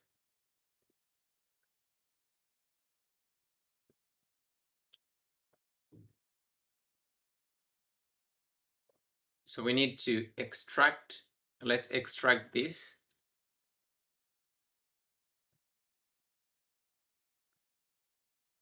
Okay, and we need to rename it. So after extracting, then we need our cut manager also. So what we're going to do, we're going to come here and have our environment object.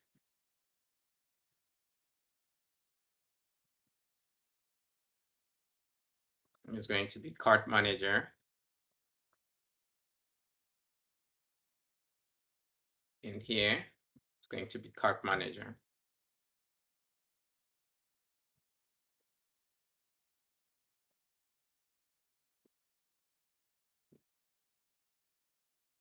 We need to rename. So I'm going to rename this to, I'm just going to call it a bar. So we have our a bar icon. It was blue. So to do that, we go back to our cut button. In our cut button, we just need to come to this icon and we need to add a foreground color. We need to set it to black. After that, let's go back to our home page. So here we have our VStack, we have our A bar. So here we need to add a little bit of padding. So here, let's give it a padding. So after the A bar, we are going to require text.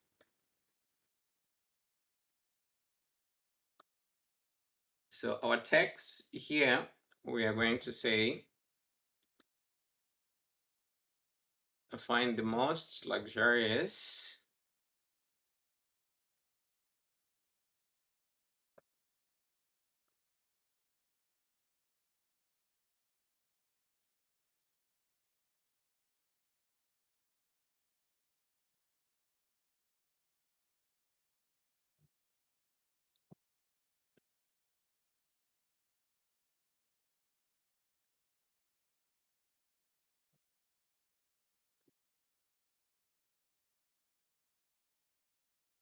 So here we're going to make it bold. So we're going to require font. In our font, we're going to require title 2. Not title 2, but we're going to require large title. And we have to make it bold. After that, let's add another text. So we need to add another text here. Type on luxurious, supposed to have a U. So here we're going to have another text. So it has to be a string. In this string, we're going to say furniture, because we want to set a different color for this furniture.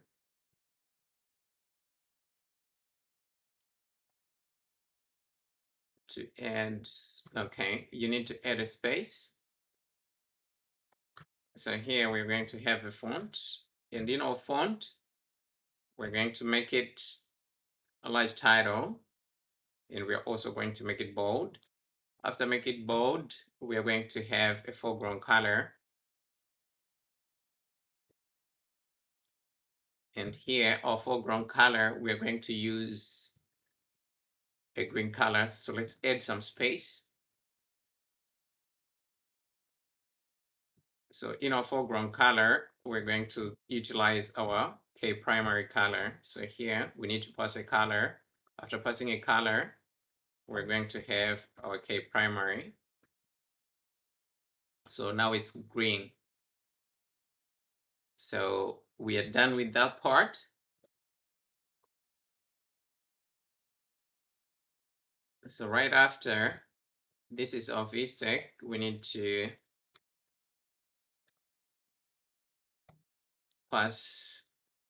we need to inject environment object, and our object here is going to be cart manager.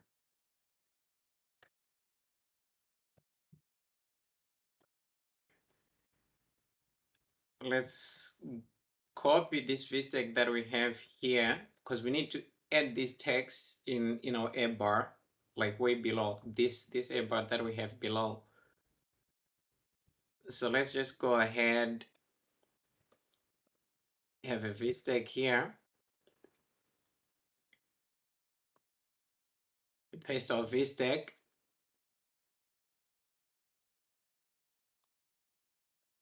After that, we need to come here, copy our text, let's just cut it from here.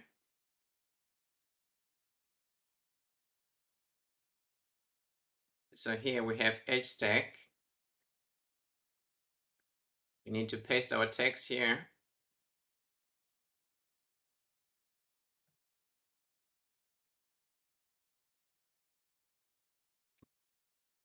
And this injection, we need to remove it from here. We need to inject after this navigation stack.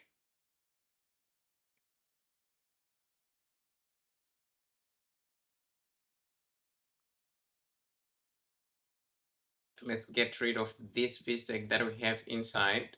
So let's just pass our A bar.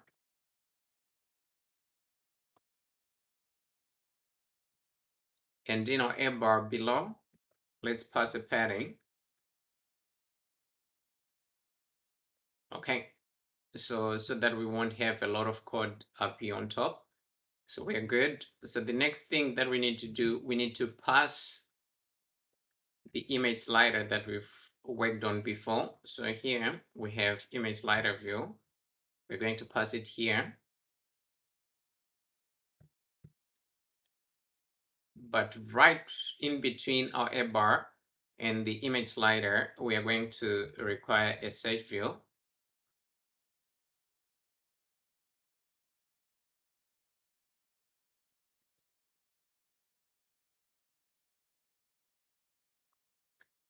After our slider, still in our VStack, we are going to add another HStack.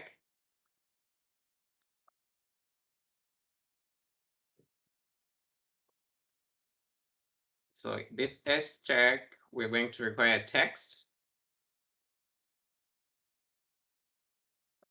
We're going to say new rivals. Let's copy this VStack that we have here because we need to add this text in our A bar, like way below this A bar that we have below. So let's just go ahead, have a VStack here. We paste our VStack.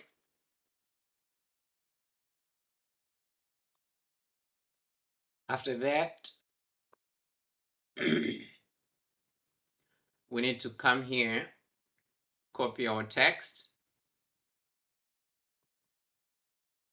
Let's just cut it from here.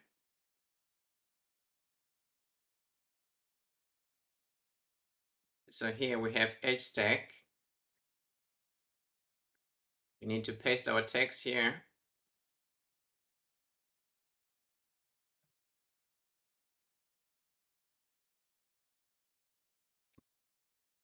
And this injection, we need to remove it from here. We need to inject after this navigation stack.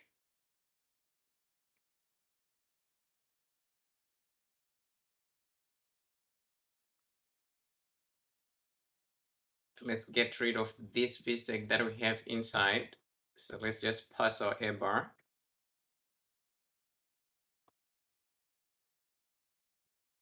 And in our A bar below, let's pass a padding. Okay, so that we won't have a lot of code up here on top. So we're good. So the next thing that we need to do, we need to pass the image slider that we've worked on before. So here we have image slider view. We're going to pass it here. But right in between our A bar and the image slider, we are going to require a search view.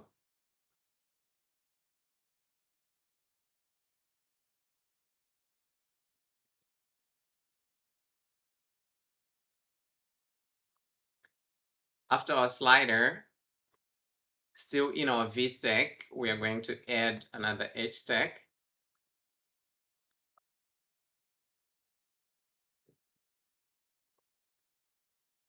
So this HStack, we're going to require text. We're going to say new rivals. Let's manipulate the font. In our font, we're going to make it title 2. And let's manipulate the font weight. So here we have font weight. We want to make it medium. So here we're going to have dot medium.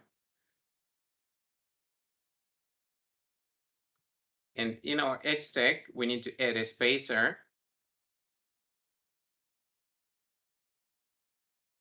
And we need to have an icon here.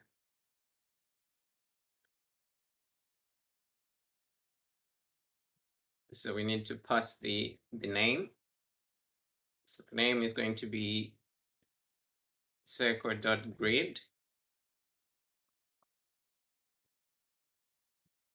dot 2x2 dot fill. Oh, it's supposed to be 2x2. Here it's supposed to be a small letter.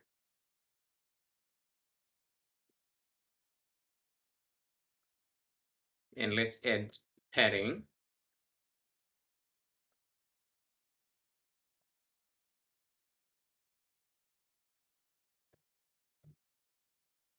Okay, so we have our icon here. We need to change the color.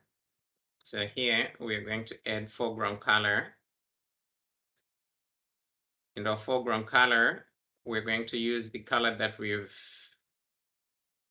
the colors that we have in our assets. So here we're going to use K primary.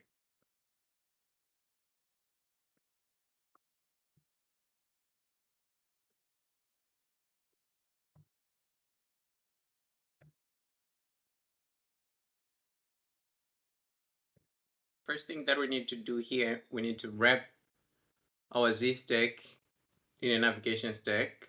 So here we have to change it to NavigationStack. So everything is going accordingly. So now down below here, we need to have a list of our products, a scrollable list. So we're going to be scrolling our products horizontally. So let's see, here we have the VStack. After the padding in our VStack, in this VStack that we have here, we are going to have a scroll view.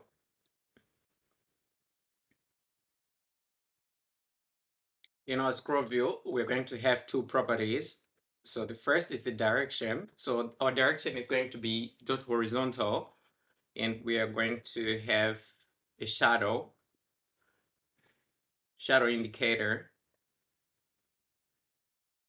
It's supposed to be shadow indicator.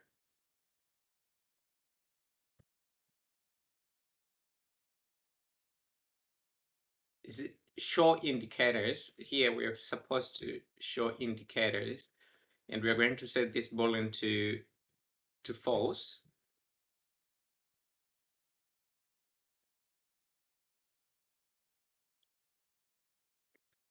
So down here we need an HStack. In our HStack, we need to pass a little bit of spacing because we need to have spacing in between our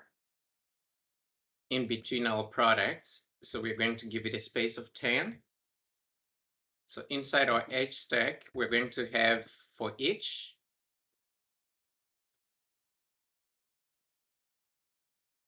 For each, we're going to need to access our product list first. So here's going to be product list. It's supposed to be product lists.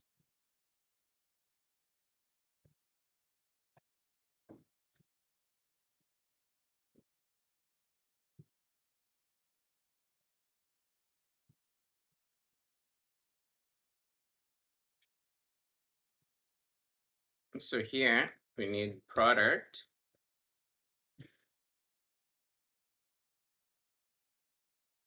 So for each product, the first thing that we need to do, we need to have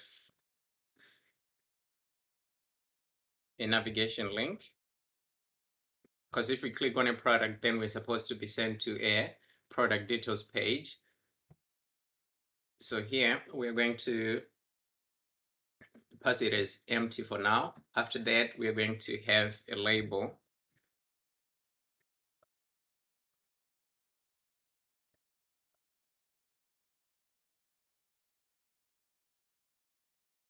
So in our label, we're going to require a product card.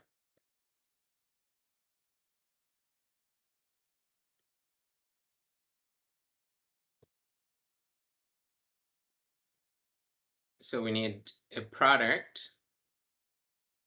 So here is supposed to be product.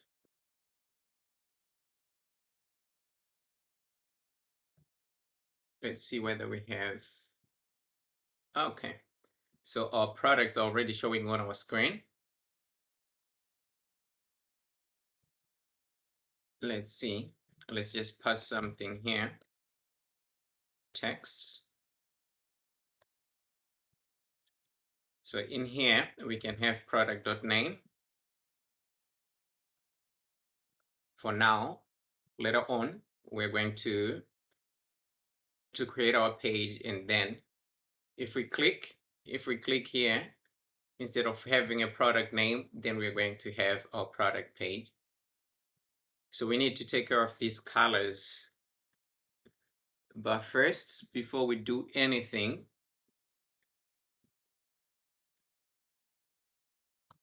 we are going to need to display the product cards, and we need to inject our object here. So here we're going to have Cup Manager. So let's see. So if we click on add, then the number should increment here. If we add another product, the number should increment here. So this is how it's supposed to be.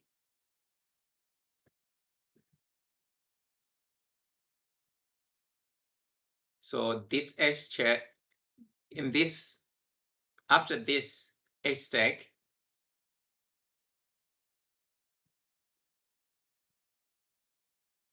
we are supposed to pass a padding. So here we're going to have padding, and we're going to manipulate horizontal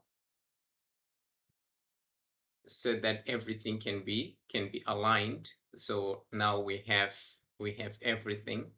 So we're going to go back to our product card and try to change the color of the product name and the product price. So let's open our product card. In our product card, first we're going to require foreground color. So our foreground color, we're going to make it black. And then our price,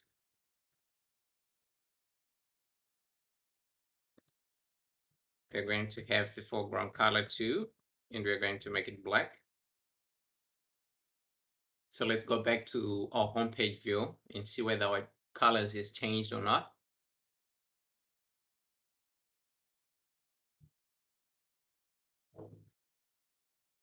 Okay, our colors have changed. Content view.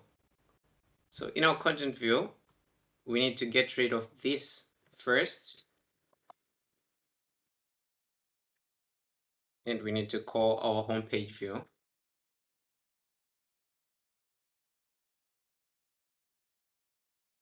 So now we have our home page and everything is working fine. If we add something to the cart, our state changes. So next, let's go ahead and work on our cart product row. And then we can work on our cart product list. So first, let's come back to our components. In our components, we need to create a new file. So let's call this, it's going to be a SwiftUI file. It's going to be cart product view.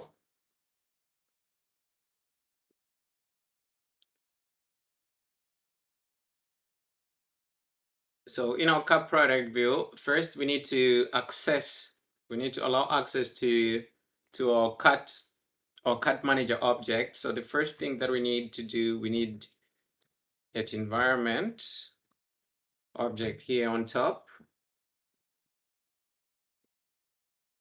We're going to utilize the same name that we used before. So here is going to be cut manager, and there's going to be cut manager here. After that, we need to pass it down here. We need to inject the dependence. So here we're going to have an environment object, and it's going to be cut manager. So next, let's go ahead and try to work on our body. So we need to get rid of the text. After getting rid of the text, let's have an HStack. We're going to have a spacing of 20.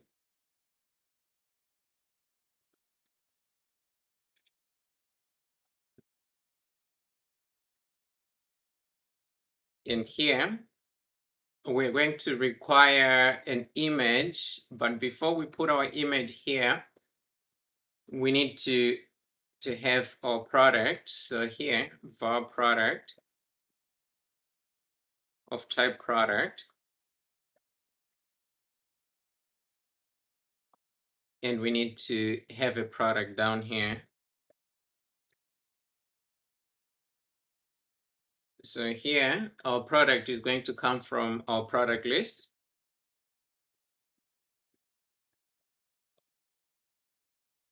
And we need to access one. So here, I'm going to pick the second one. So our image is coming from the third product in our product list, because it's index 2. That means it's product number 3. So here we're going to have product dot image. So we should have an image. Okay, so we have our image. So let's go ahead and try to resize our image. So we're going to call resizable. After resizable, we need aspect ratio. So our aspect ratio here is going to be, we're going to utilize content mode. Our content mode is going to be dot fit. Okay. After that, we are going to require a frame. For a frame, we're going to require width, and our width is going to be 70. And we're also going to require corner radius, and our corner radius is going to be 9.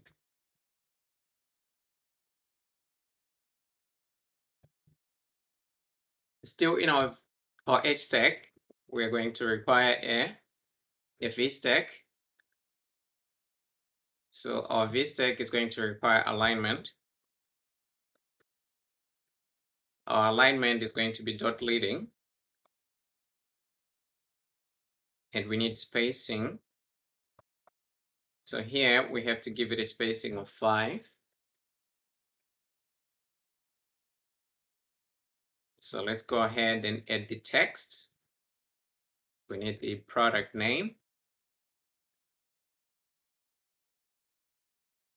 Okay, so here we are going to access our name from our product. So here it's going to be product.name. And we have to make it bold. And we also need our price. So let's just copy the text that we have, paste it down below. So to access the price, let's wrap it in a string.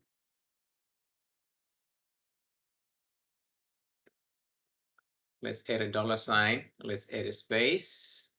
And let's have our price here.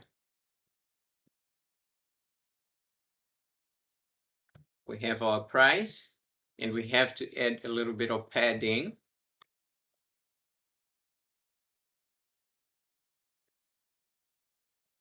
After that, in our HStack,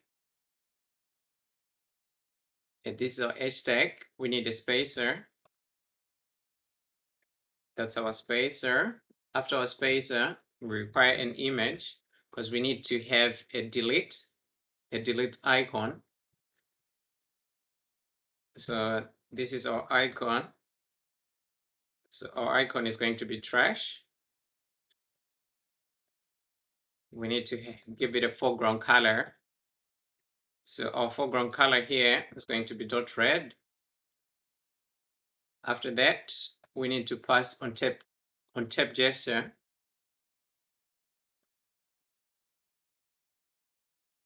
On tap gesture, we need to remove the item from our cart. So here we're going to access our cart manager, and here we're going to remove product from cart, and we need to pass product in here.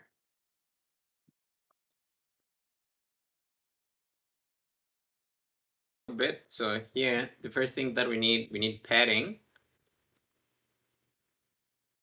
So our padding is going to be horizontal. After that, we need background color. So for our color, we're going to use secondary. So here, we're going to pass color in here, and we need the name of our color. So our color is secondary. After that, we need corner radius. Our corner radius here is going to be 12. We're going to need a frame.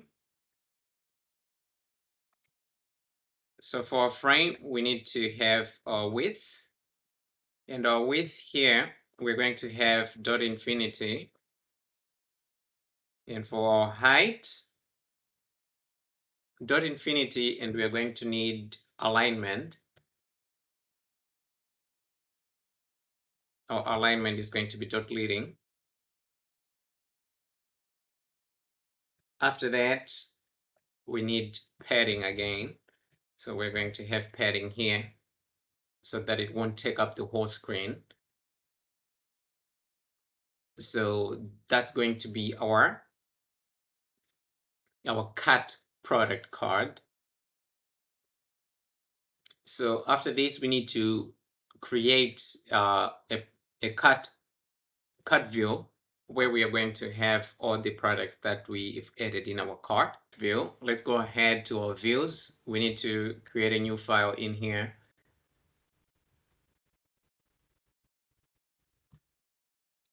So it's going to be SwiftUI view. Next, we're going to have a cart view. So we need to display all the products that we have in our cart. So we need a cart view for that. So the first thing that we need to do, we need to access our environment object. So here we're going to have our environment object. It's going to be cart manager.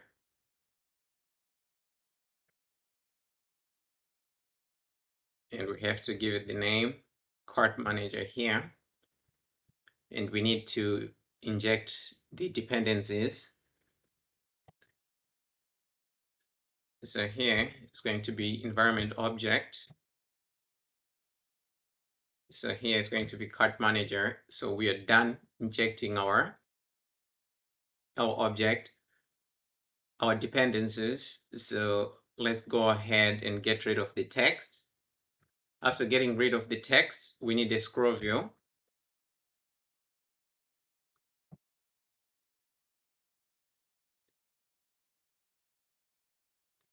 In our scroll view, we're going to have an if statement. So here, if cart manager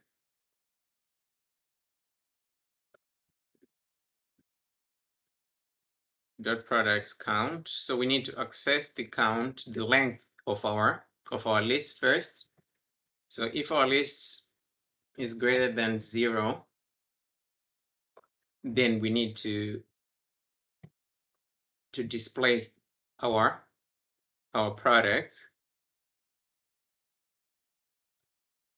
So in here, we're going to need for each.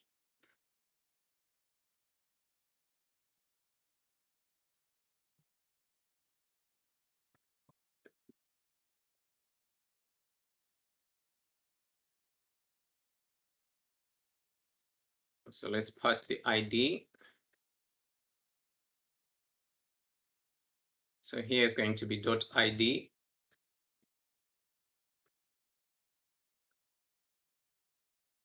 After that, we have product.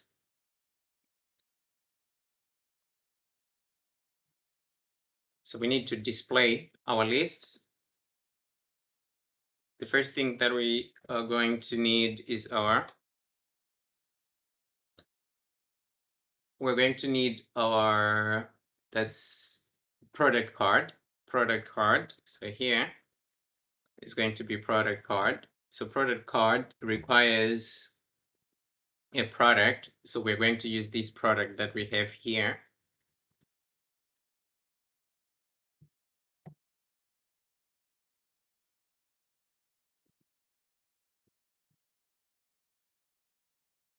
And we need an HStack.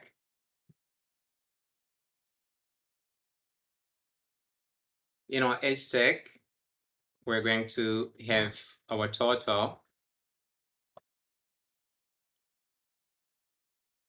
So here we need text first, and our text is going to be our total. So to access our total, we're going to access it from our cart manager. But first here, we're going to say your total is.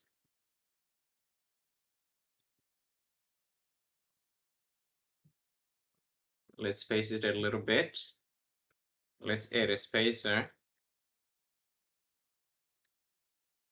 Let's have another text. So in this text, we're going to display our total. So here we need cart manager.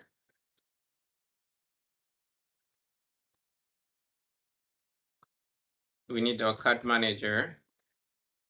We need our total here. Our total is going to be in dollars. So we need to add the $sign.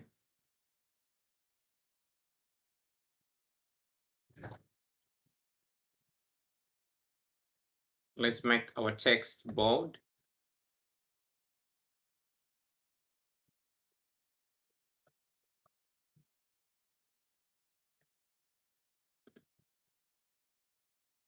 So we have an if statement. So if our count is equals to 0, then we want to tell the user that you don't have any objects. So here we are just going to pass a text. So we can change this later on and put an image to show that the card is empty. So for now, let's just say your cart is empty.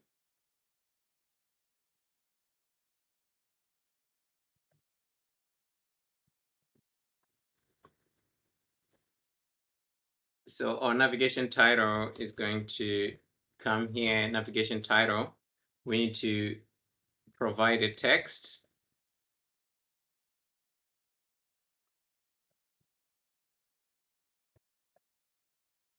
We're going to call it my cart.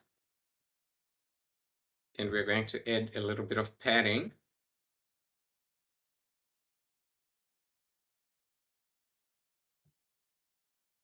We need to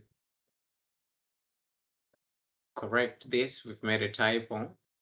So this is it for our cart. The next thing, we're going to hook our cart in our home page so that when we navigate to our cart. So let's just go ahead and try to do it. Where are we navigating?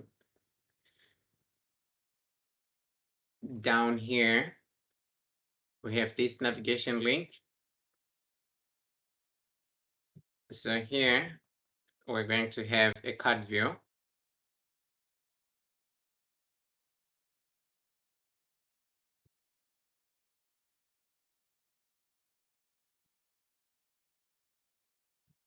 So everything is working fine.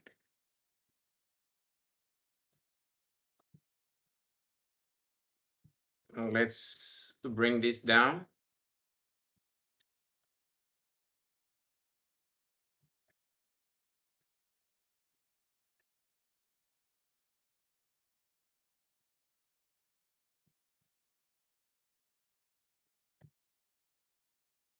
So we've successfully hooked our cart, so we can navigate to our cart. So let's see if we have something in our cart.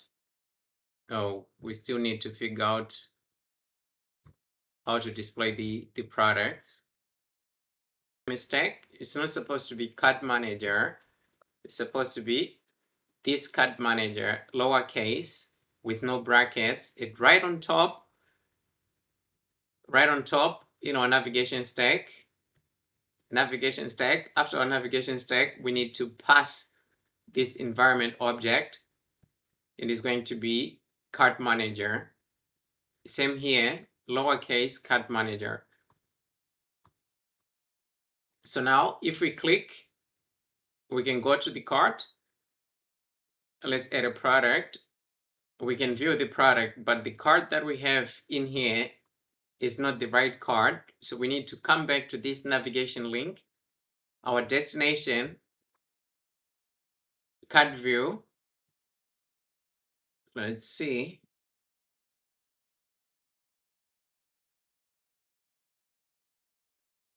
This is, let's see, which one is it? So that's in our cart view. In our cart view, when we passed here, we're not supposed to display a product card. So what we need this cart product view. So it's supposed to be cart product view, and everything else remains the same. So if we go back to our content view, add a product to cart, and if we view, now then we have our cart tile. So everything is working out. If we delete, then it's gone and our cart is empty. So we are done with that part to our cart. Our buttons were blue, so we need to make them black. So to make them black, we need to come to our assets. In our assets, we need to change the accent color. So this is going to be hidden at first. So you just come to your accent color, click, and you click on your appearance. You click this panel and make sure it's here. It's showing attributes inspector. So in attributes inspector, you need to change the color from none to any dark, and you need to come to content and you need to pick a color that you want your application to show. So here I'm going to show this label color, which is a dark color. And if you go back to content view,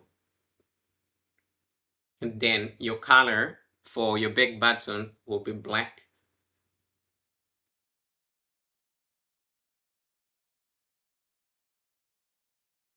So here, if we click, our color is now black, not blue.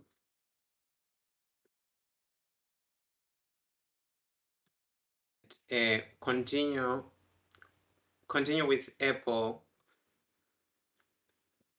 Pay, the button to pay.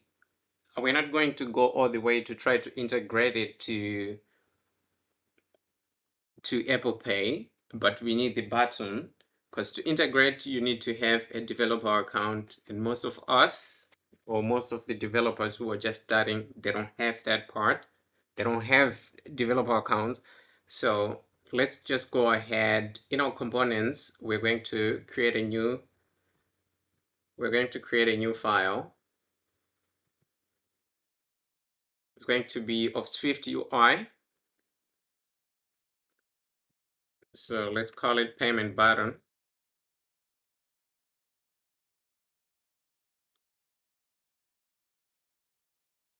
So in order for us to use our payment button, we need to import.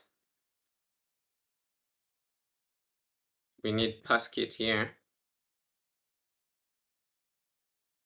After passkit, in our views on top, we need to have var. We need action.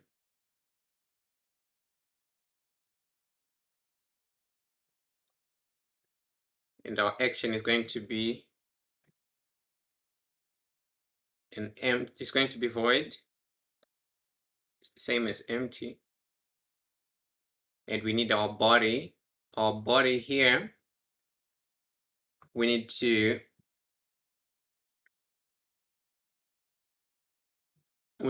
have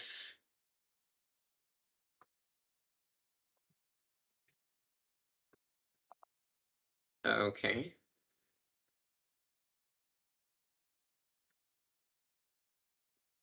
In here, we need to have a representable.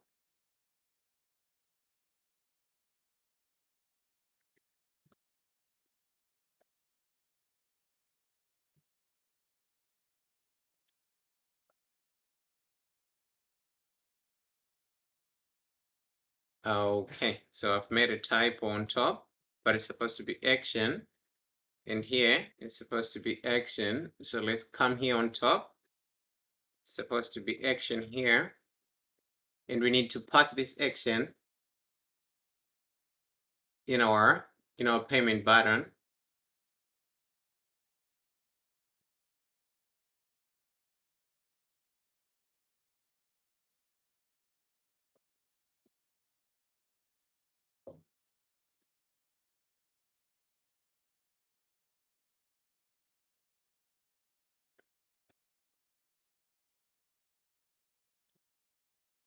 So here we're going to pass it as empty. So the first thing that we need, let's just style this. So first we need a frame.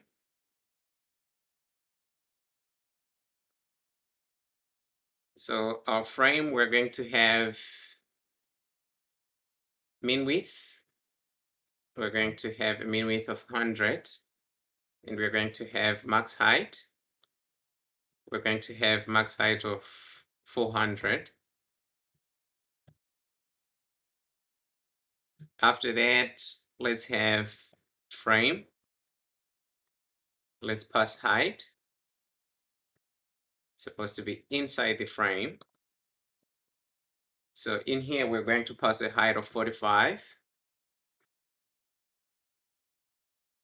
Let's pass another frame. We're going to have max width. Here it's supposed to be dot infinity.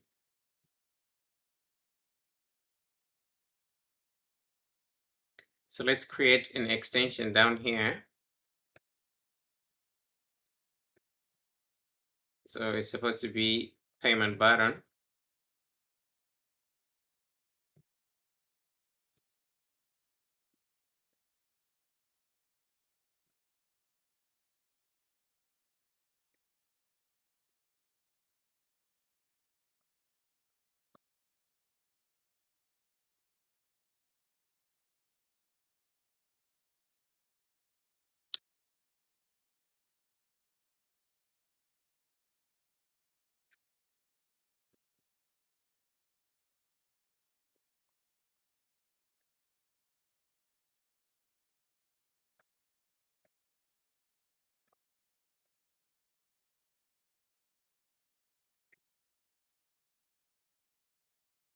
So our action is going to be void. After that, we need to create a function.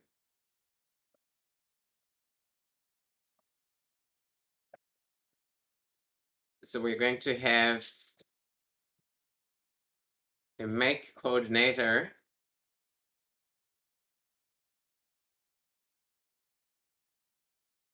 So here we're going to have our coordinator, and it's going to require action.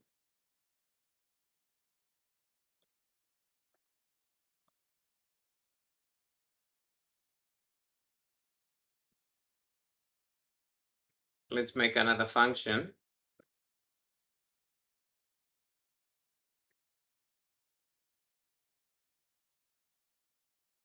It's going to be make UI.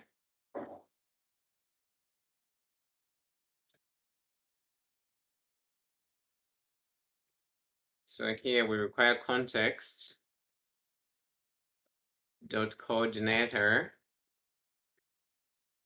We need our action is equals to action here.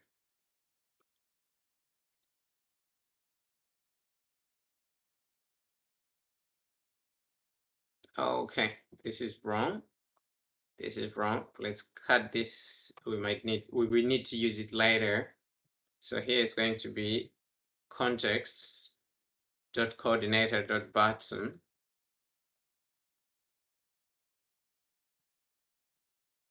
So let's make another function here. So this is going to be update UI view. So in our update UI view, let's just paste the code that we wrote on top.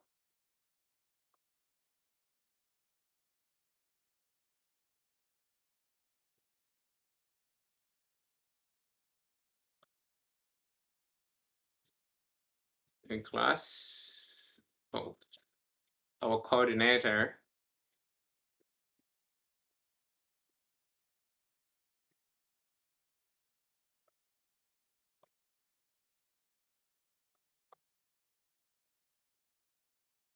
Here we need NS object.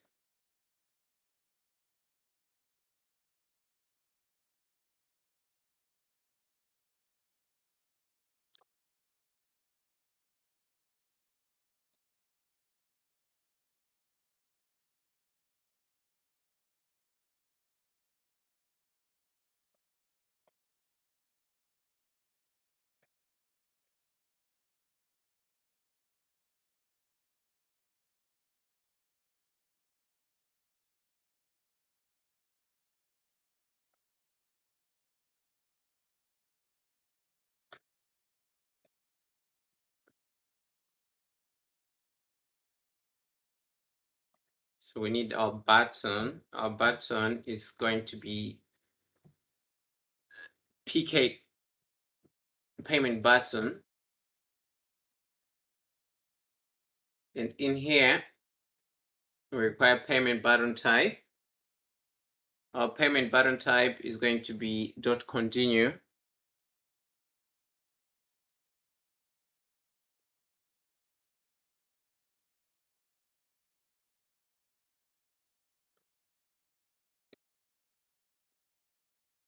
That's our button type. And our button style is going to be automatic.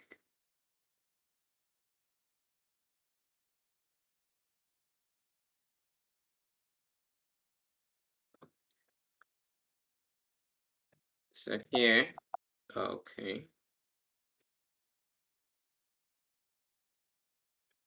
It's supposed to be dot automatic here. So after, we need to initialize. So we're going to have init. In our init,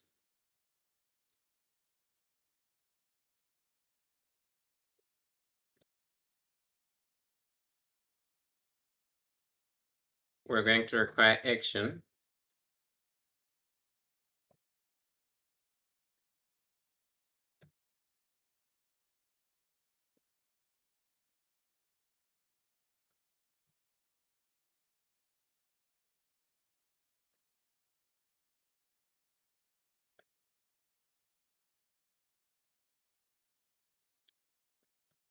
So here on escape, supposed to be void.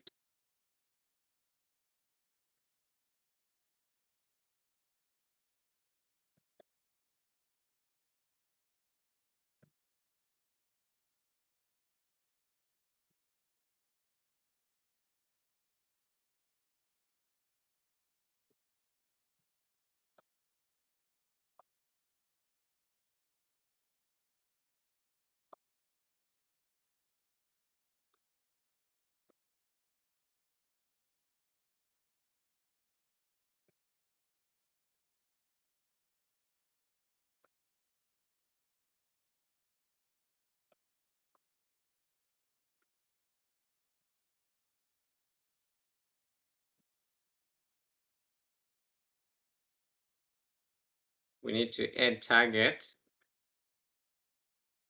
supposed to be target.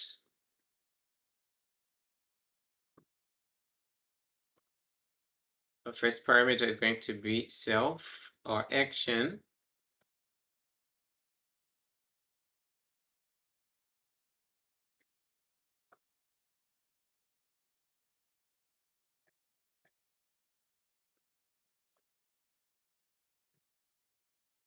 It's going to be selector. So here we need a callback function.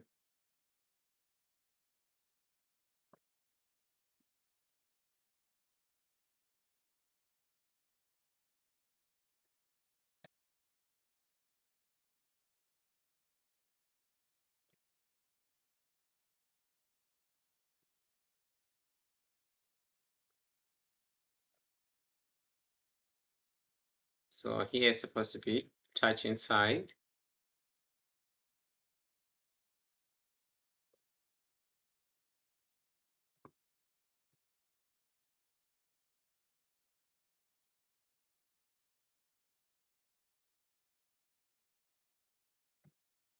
Let's see.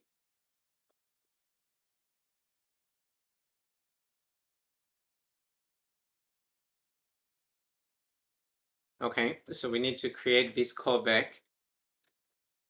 Let's copy. Down here, we're going to have object C. Then we're going to have our function with the name callback. So we're going to have sender. Here we're going to say any. And down here, we're going to have our action.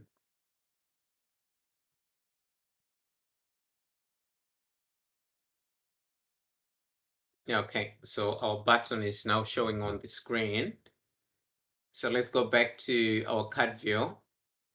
So we said in this HStack, we have this HStack. So let's try to add our button here. And then we can view it in our card view. We just add a product and then we can go ahead. It's supposed to be outside. So let's have payment button. The one with action. And our action, we're just going to pass nothing in here. So let's go back to our content view.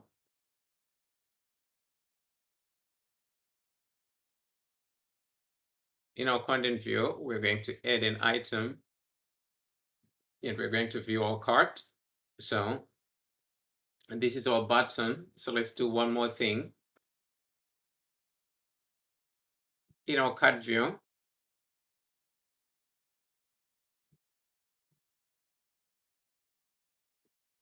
here we need to add padding. After adding padding, let's go back to our content view.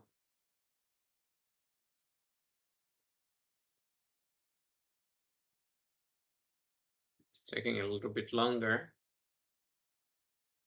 Okay, we add a product, we view the product.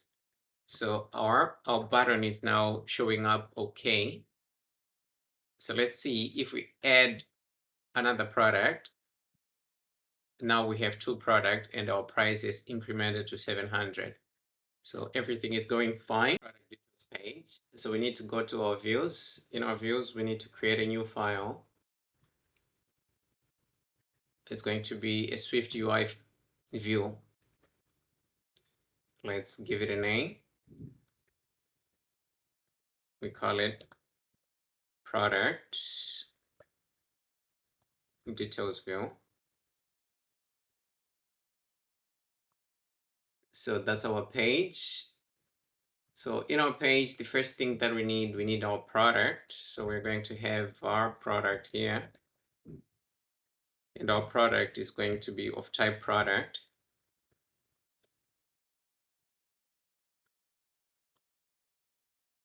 We need to pass a product in here. So we're going to have product and we need to access the product list. So let's have our product lists. And let's just access one product from that list. I'm going to access the fourth. So to just check whether we are accessing the data, we're going to remove this text from here. We're just going to say product.name. Okay, so we're accessing the data. So let's get rid of this text. After getting rid of the text, we need a scroll view.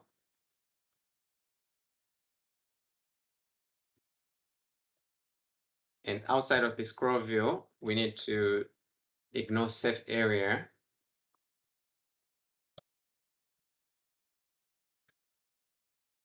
We need to ignore it right at the top. So here we need to pass .top. So in our scroll view, we are going to require a ZStack.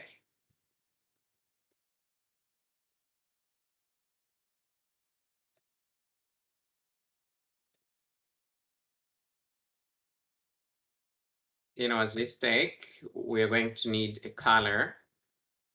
So let's have color.white. And in here, we're going to have a VStack.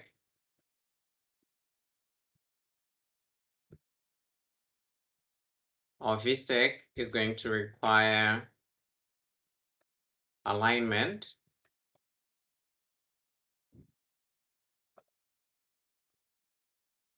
Here is going to be dot leading.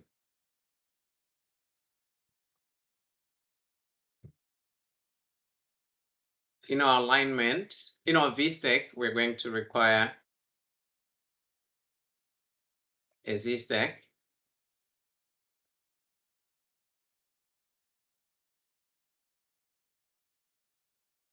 So here, we need alignment.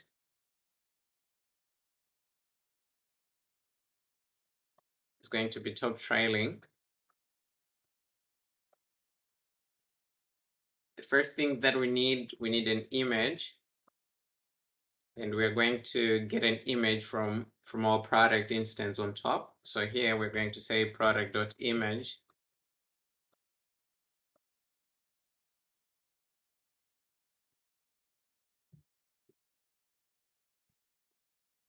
Okay, here let's get rid of this first.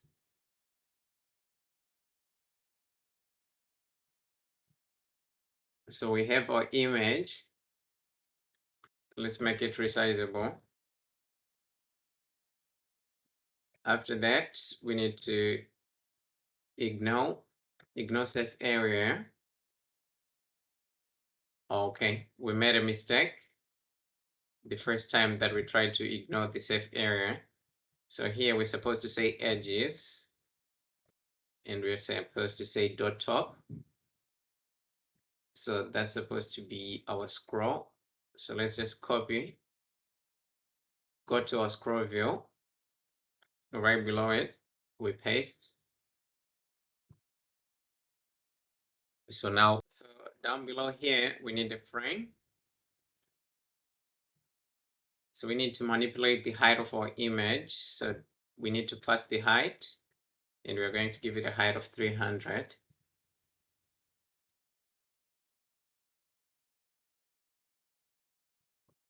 So in this ZStack, we're going to have an icon.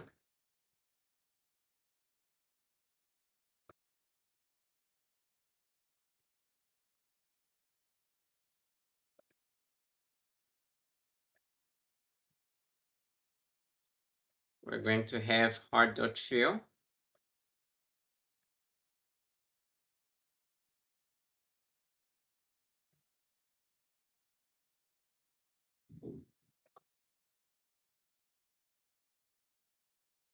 It has to be resizable. You need to pass a frame.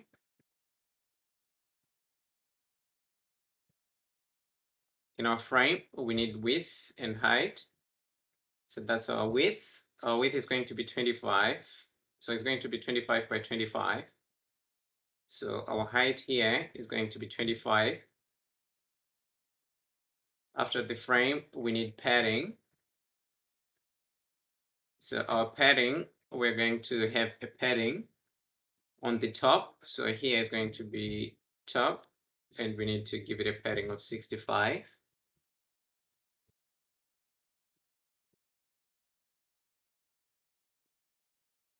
65, 63, that would be okay. And we need to have another padding. Here is supposed to be dot trailing, and we need to give it a padding of 20.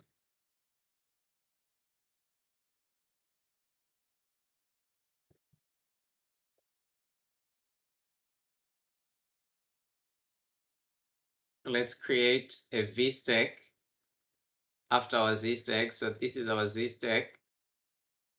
In our ZStack, in this ZStack that we have here, after this ZStack, that's in our VStack, we need to create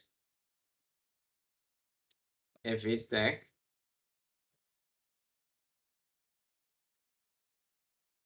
So our VStack should have alignment. Our alignment is going to be dot leading.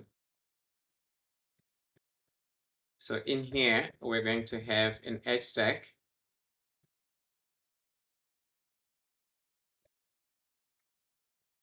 In our HStack, the first thing that we're going to require is a text. So we need to display our product name. So here is supposed to be product.name. We need to manipulate the font. So here we have our font. Our font is going to be title 2, and we have to make it bold.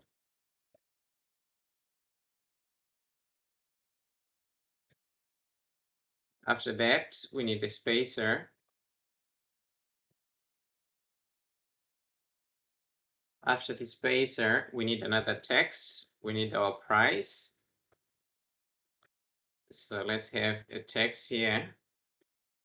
It's going to be a string, a string. So let's have our product here, product.price. And we need to pass a $sign.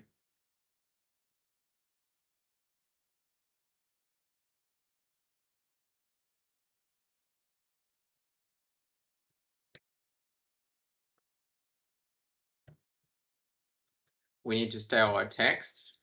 So we're going to require font. In our font, we're going to have title 2. We need to change the font weight. So here we're going to have font weight. Let's make it medium.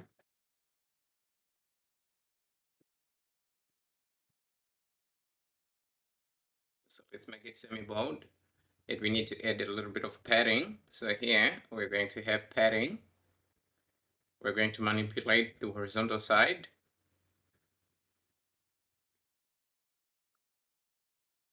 We're going to give our text a background color.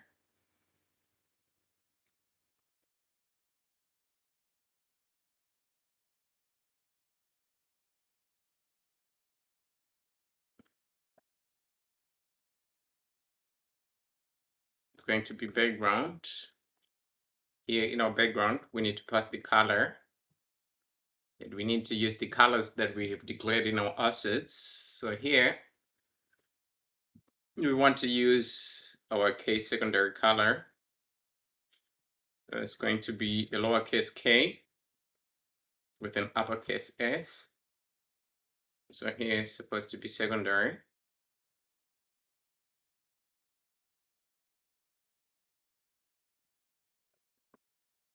So we need to add a little bit of radius on this blue color that we've just put. So here we're going to have corner radius. And let's give it a size of 12.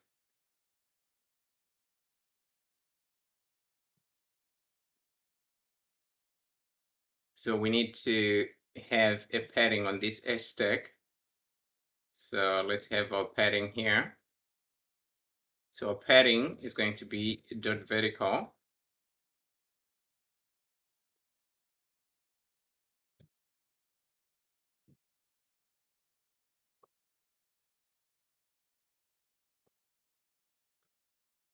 And here, still in this VStack, we need to have another HStack here.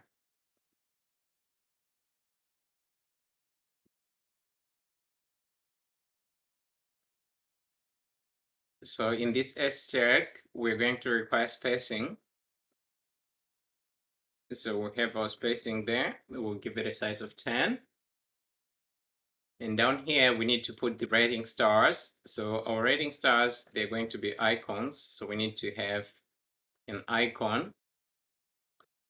Here we're going to have a star dot fill.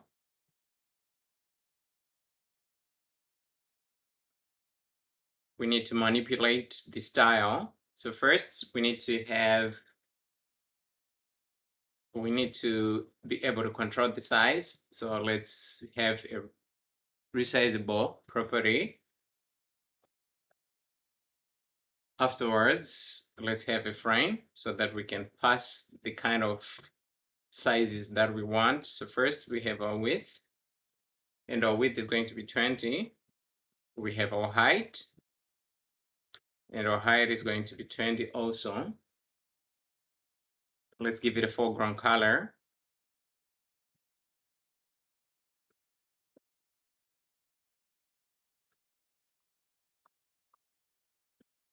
So our foreground color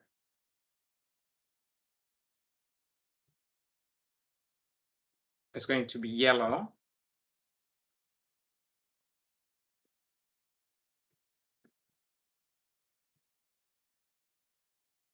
So let's cut it from here. First, we're going to have 4 for each. And for each,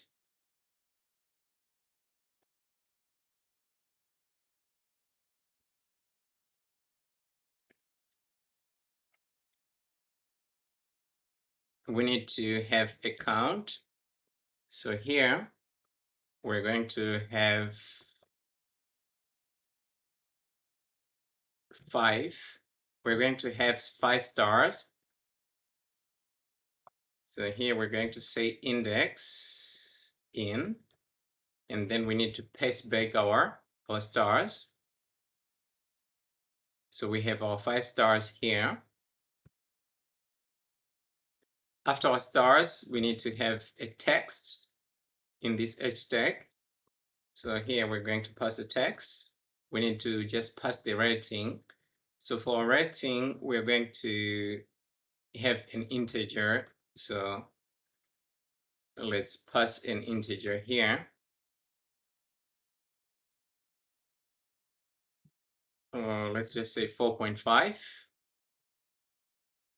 And for this text, we need to manipulate the color. So we're going to have foreground color, and our color is going to be gray. And outside, we're going to pass a padding. Our padding is going to be .vertical.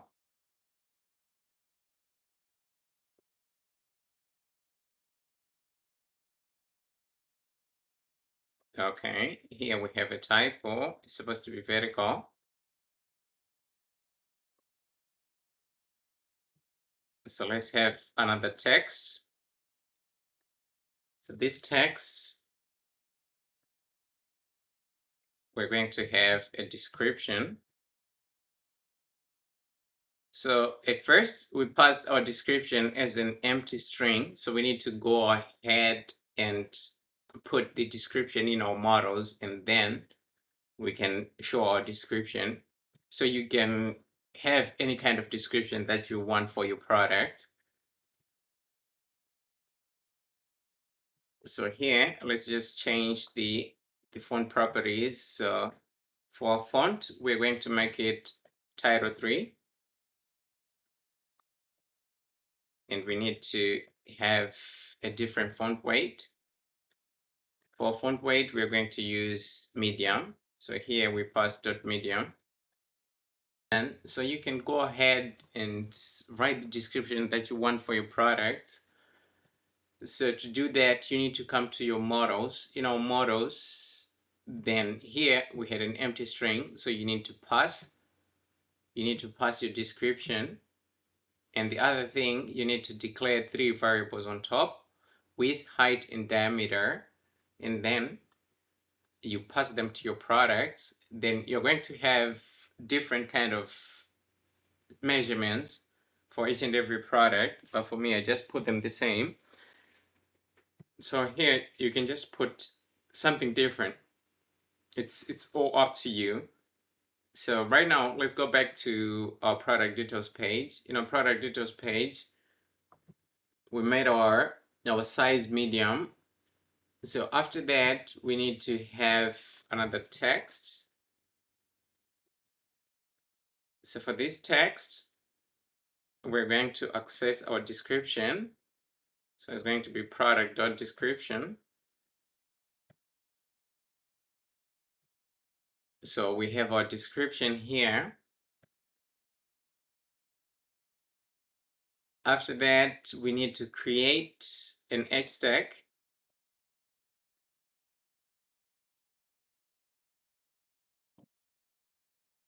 So in our HStack, we need to have an alignment. It's going to be .top. In our HStack, we need a VStack.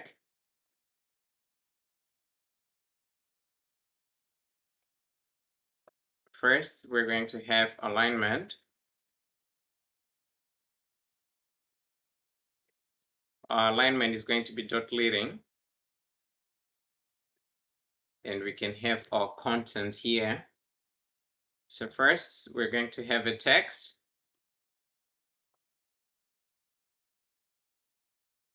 So our text is going to be size.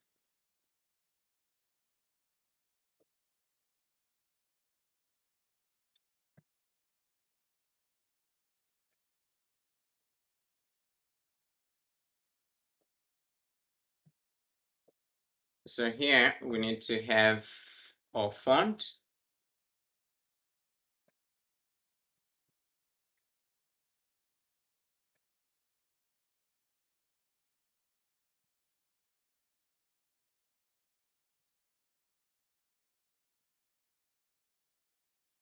Okay, we've made a typo here. It's supposed to be text.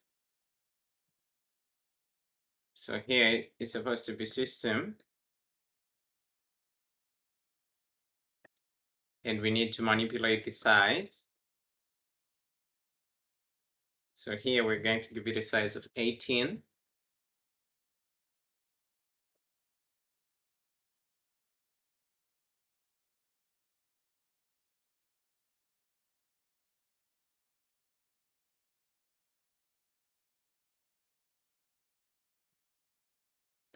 Let's add a spacer here first and see how it looks. Yes, so we have a little bit of space between our description and our size.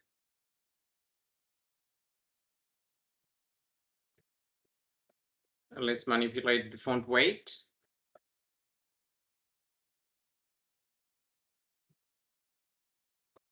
Let's make it semi-bold here.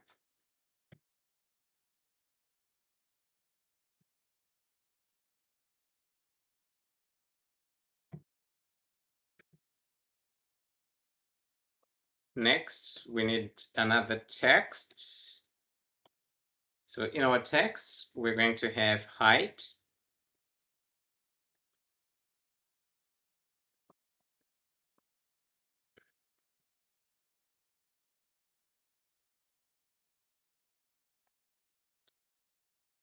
So our height here is going to come from our product.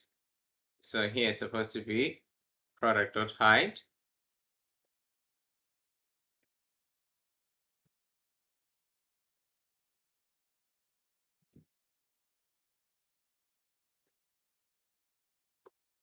Let's add a little bit of opacity.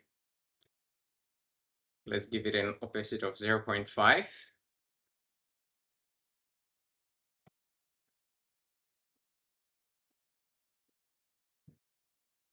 So it's either you can use opacity to change the color, or you can just use foreground color.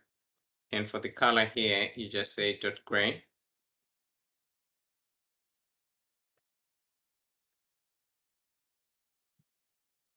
So the difference is the same. You can choose which way you want to do it. So for me, I'm going to use gray. So we're going to have another one below, and below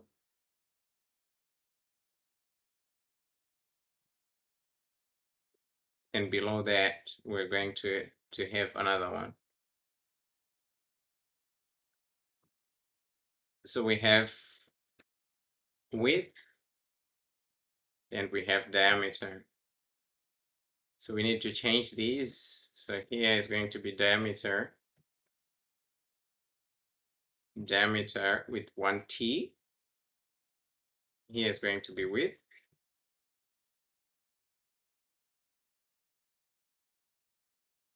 Okay, let's refresh our UI.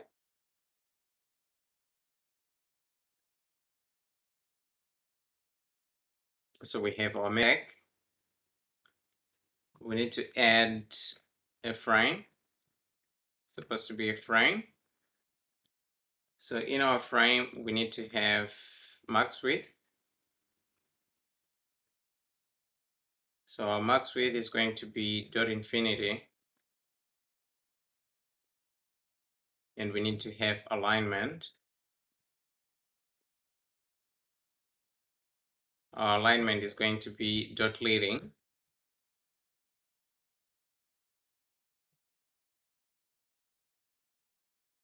Let's have a spacer. After our spacer, we need another VStack.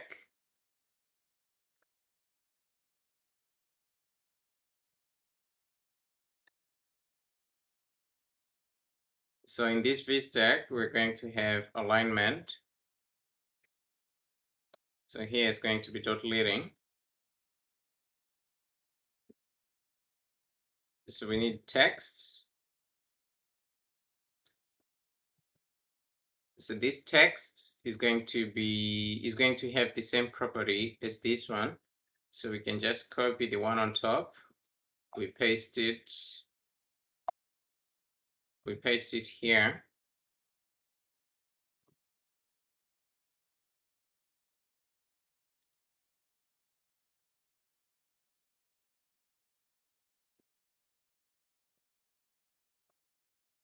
Let's say colors.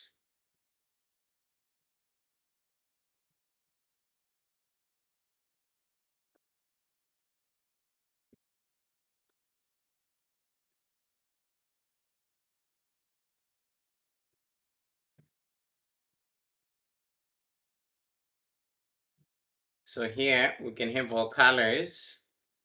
So the first color that we're going to have,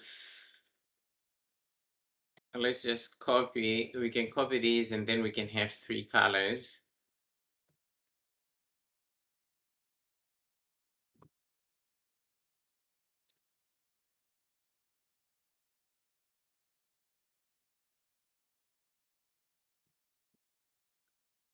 We have to change the text.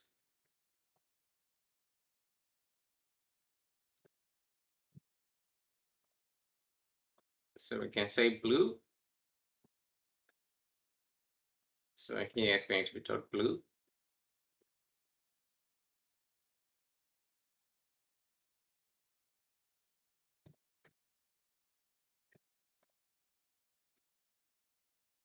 Black. And then here we can have dot black.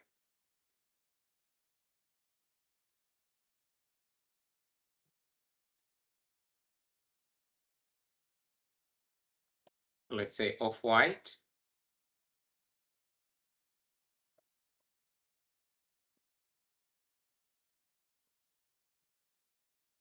And we can leave it like that. So let's make this small. Let's add a dash.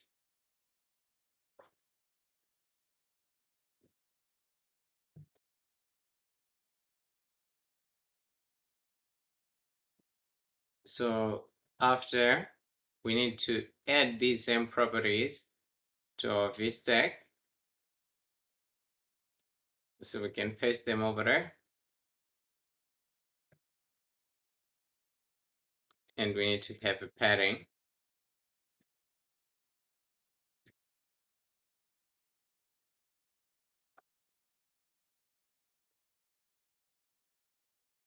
So our padding is going to be dot vertical.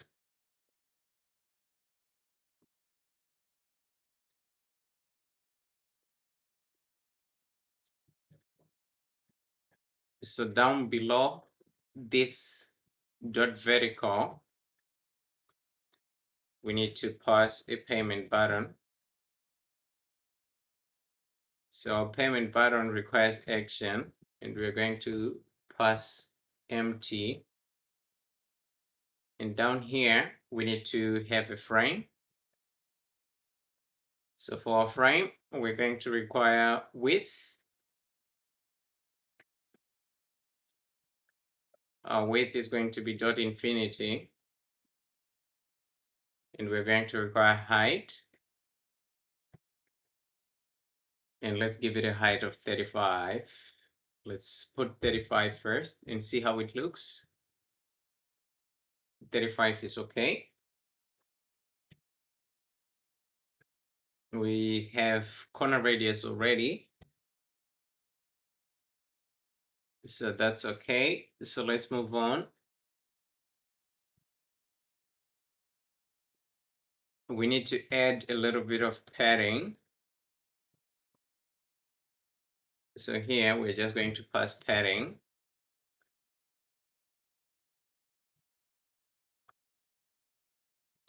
After passing the padding, we need to have corner radius. We're going to give it a corner radius of 20. Okay, we're going to have an error. It's supposed to be dot corner radius. After the radius, we're going to have an offset. So our offset is going to be on the y-axis. It's going to be minus 30.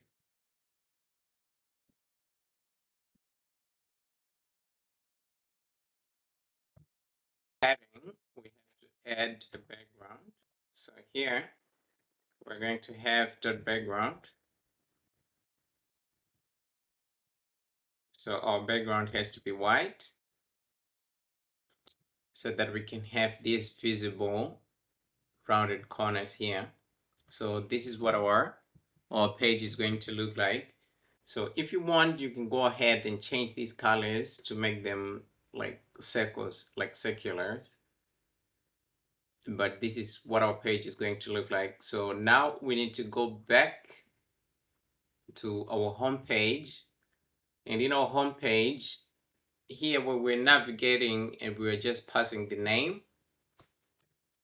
So we need to navigate to product details view. And here we're going to pass product.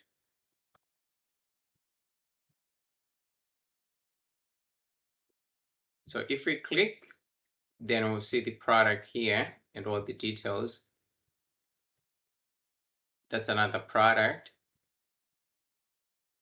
of items that we need to add to the cart. So here we're going to wrap this HStack in another HStack.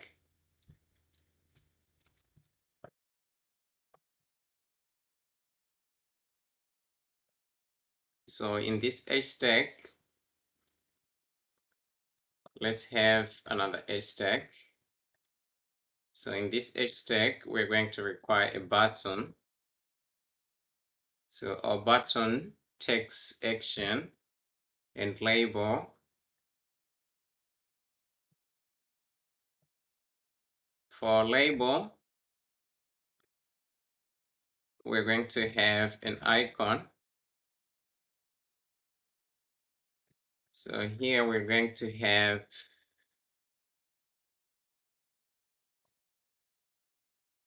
it's supposed to be minus dots.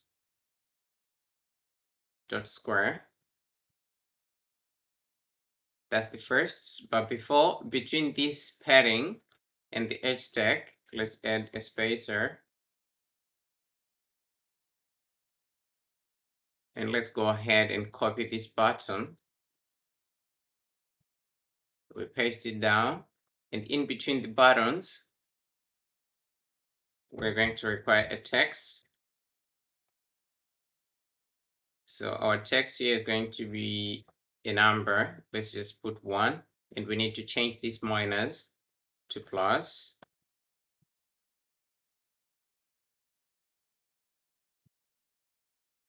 So that's it if you want to add something like this. Plus, we want to make it fill, and we need to change the foreground color. So here is going to be dot foreground color. So here we need to pass the color.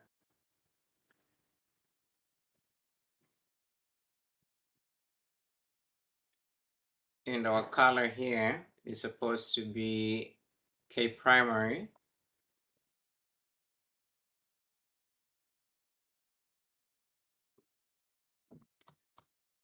So down below, we need to create a struct, and we need to give it a name.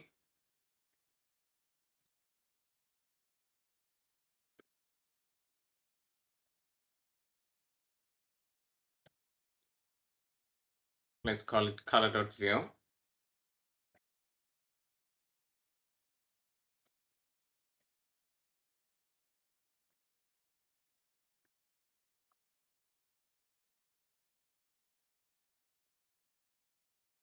So in here, we're going to require a body.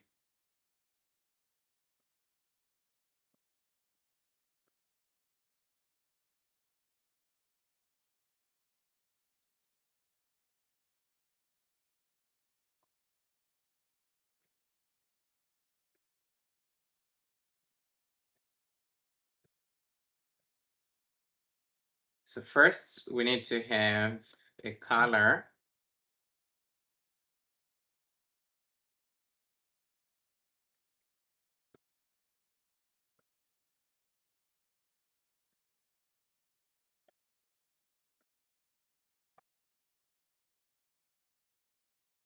And in our body, we're going to have our color here, and we need the frame.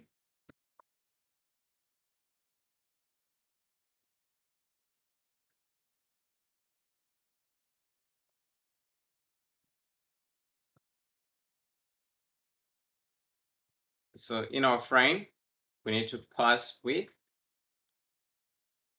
Let's give it a size of 25, and we need to have height. Let's give it a height of 25. After that, we need a shape. So here we're going to have a clip shape, and we're going to make it circle.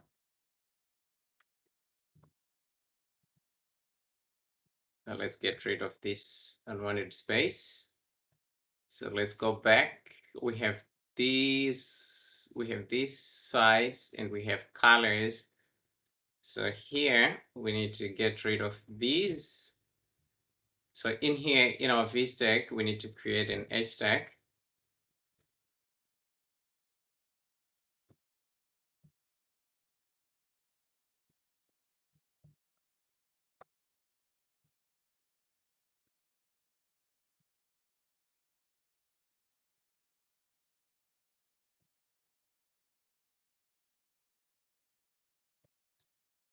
Now let's paste it a couple of times, and then we can go ahead and change our color.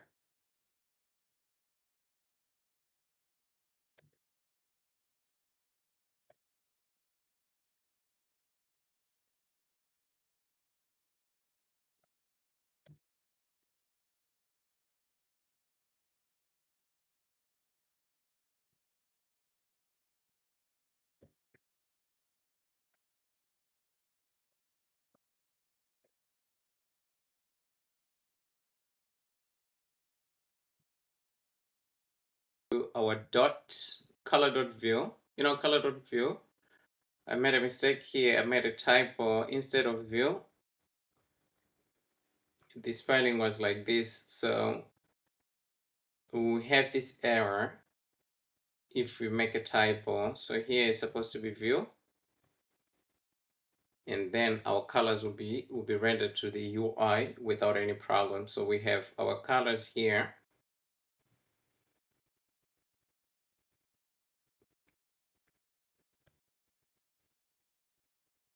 So let's see whether we can go ahead and make some adjustments.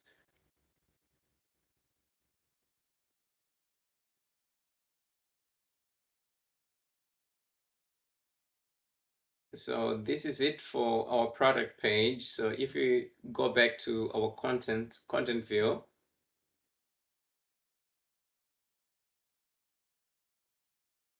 we click on a product, then we are sent to the product page. If we press back, then we are sent back. We can scroll through, gray, then we can be sent to the product page. So next we're going to try to implement this so that we can see all the products that we have in our new arrivals. To start from the right side. So in this VStack, we're going to change the alignment from leading to trailing, and we come down here, down to our VStack. In this frame, we're going to set alignment to trailing so that we can have our colors here.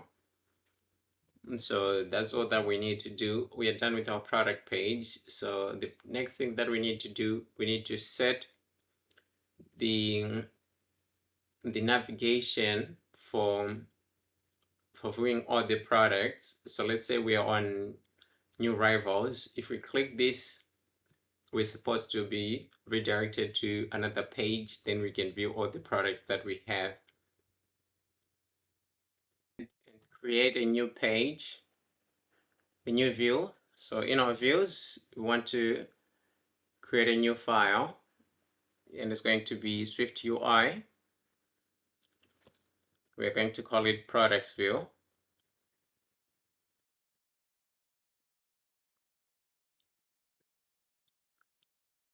So this is our products view. So first, we're going to need an environment variable, environment object,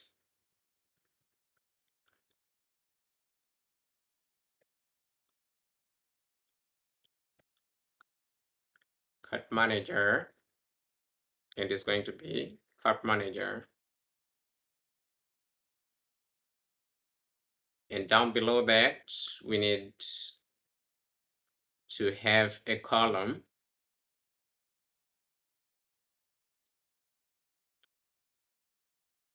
We need to have this column because we want to have a lazy grid. So we're going to have a list.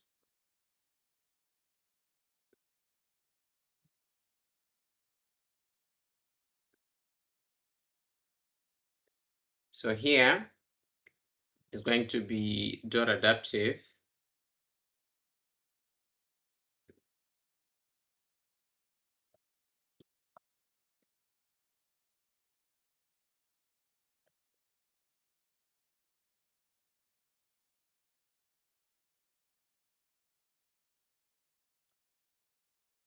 So here it's not grid, but it's grid item.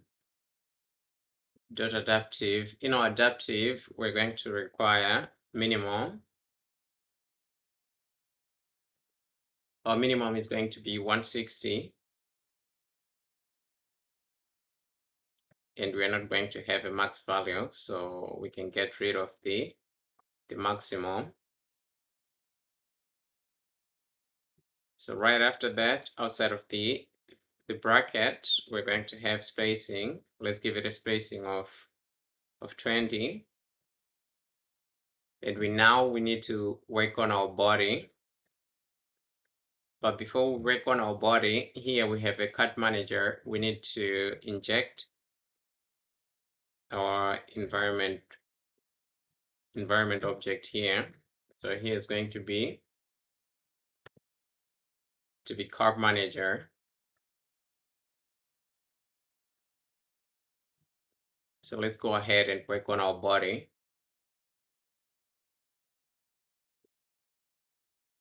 So in our body, we're going to require a navigation view.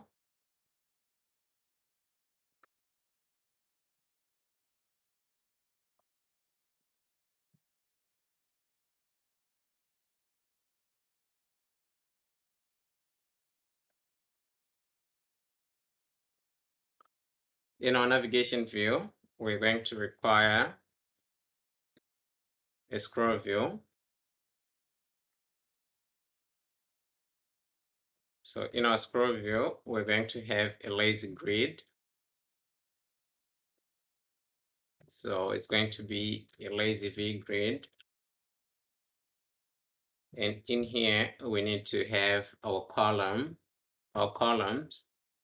And here, we have to use the column that we just declared on top.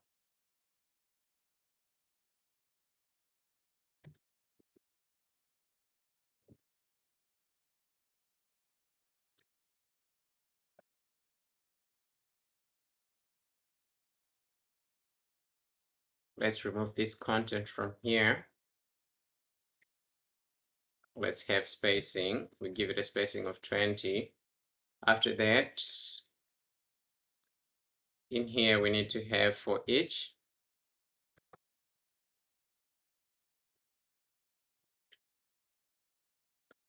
So we need to have our product list.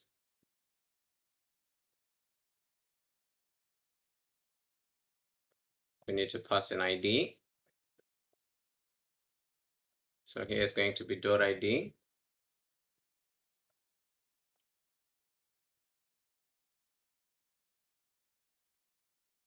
So we need to access the product. So down here, we need a product card.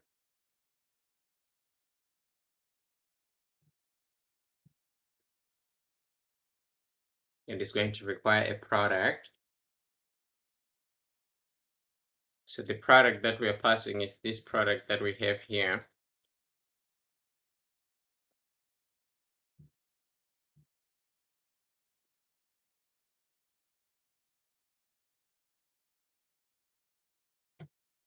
Okay, we've made a mistake here.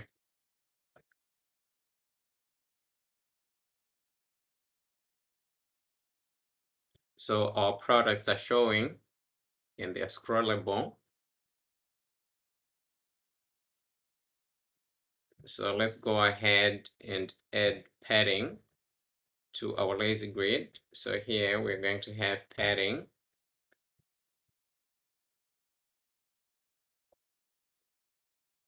So we have a padding. After that, we're going to have navigation title.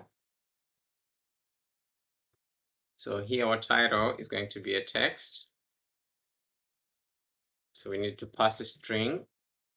So here, so let's say all furniture.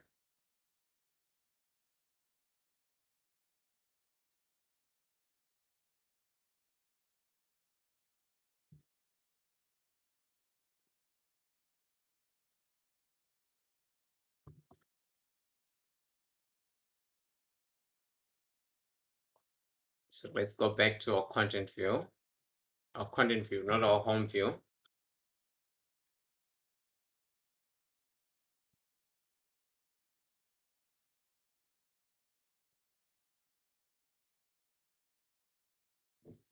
So we need to implement it here.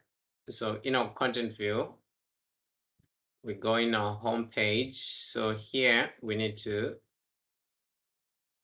cut this line. We need to have a navigation link.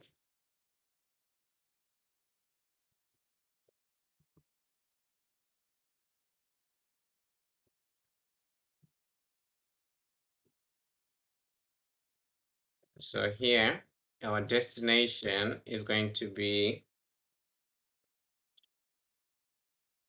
product view.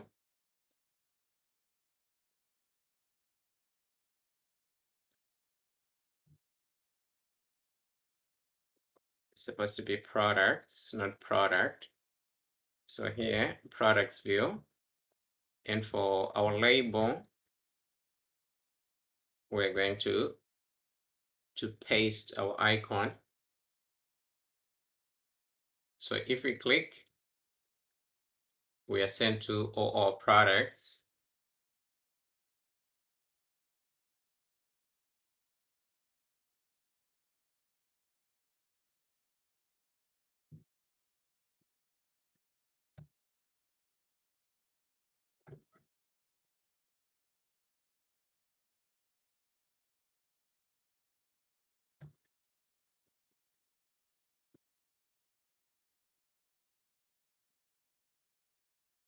Okay, so let's do one thing here in our products view. Let's get rid of this navigation title. Let's go back to our content view.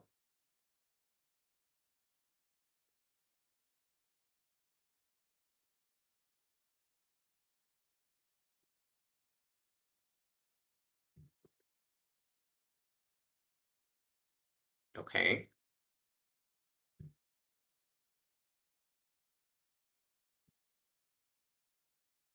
Okay, so if we add a product from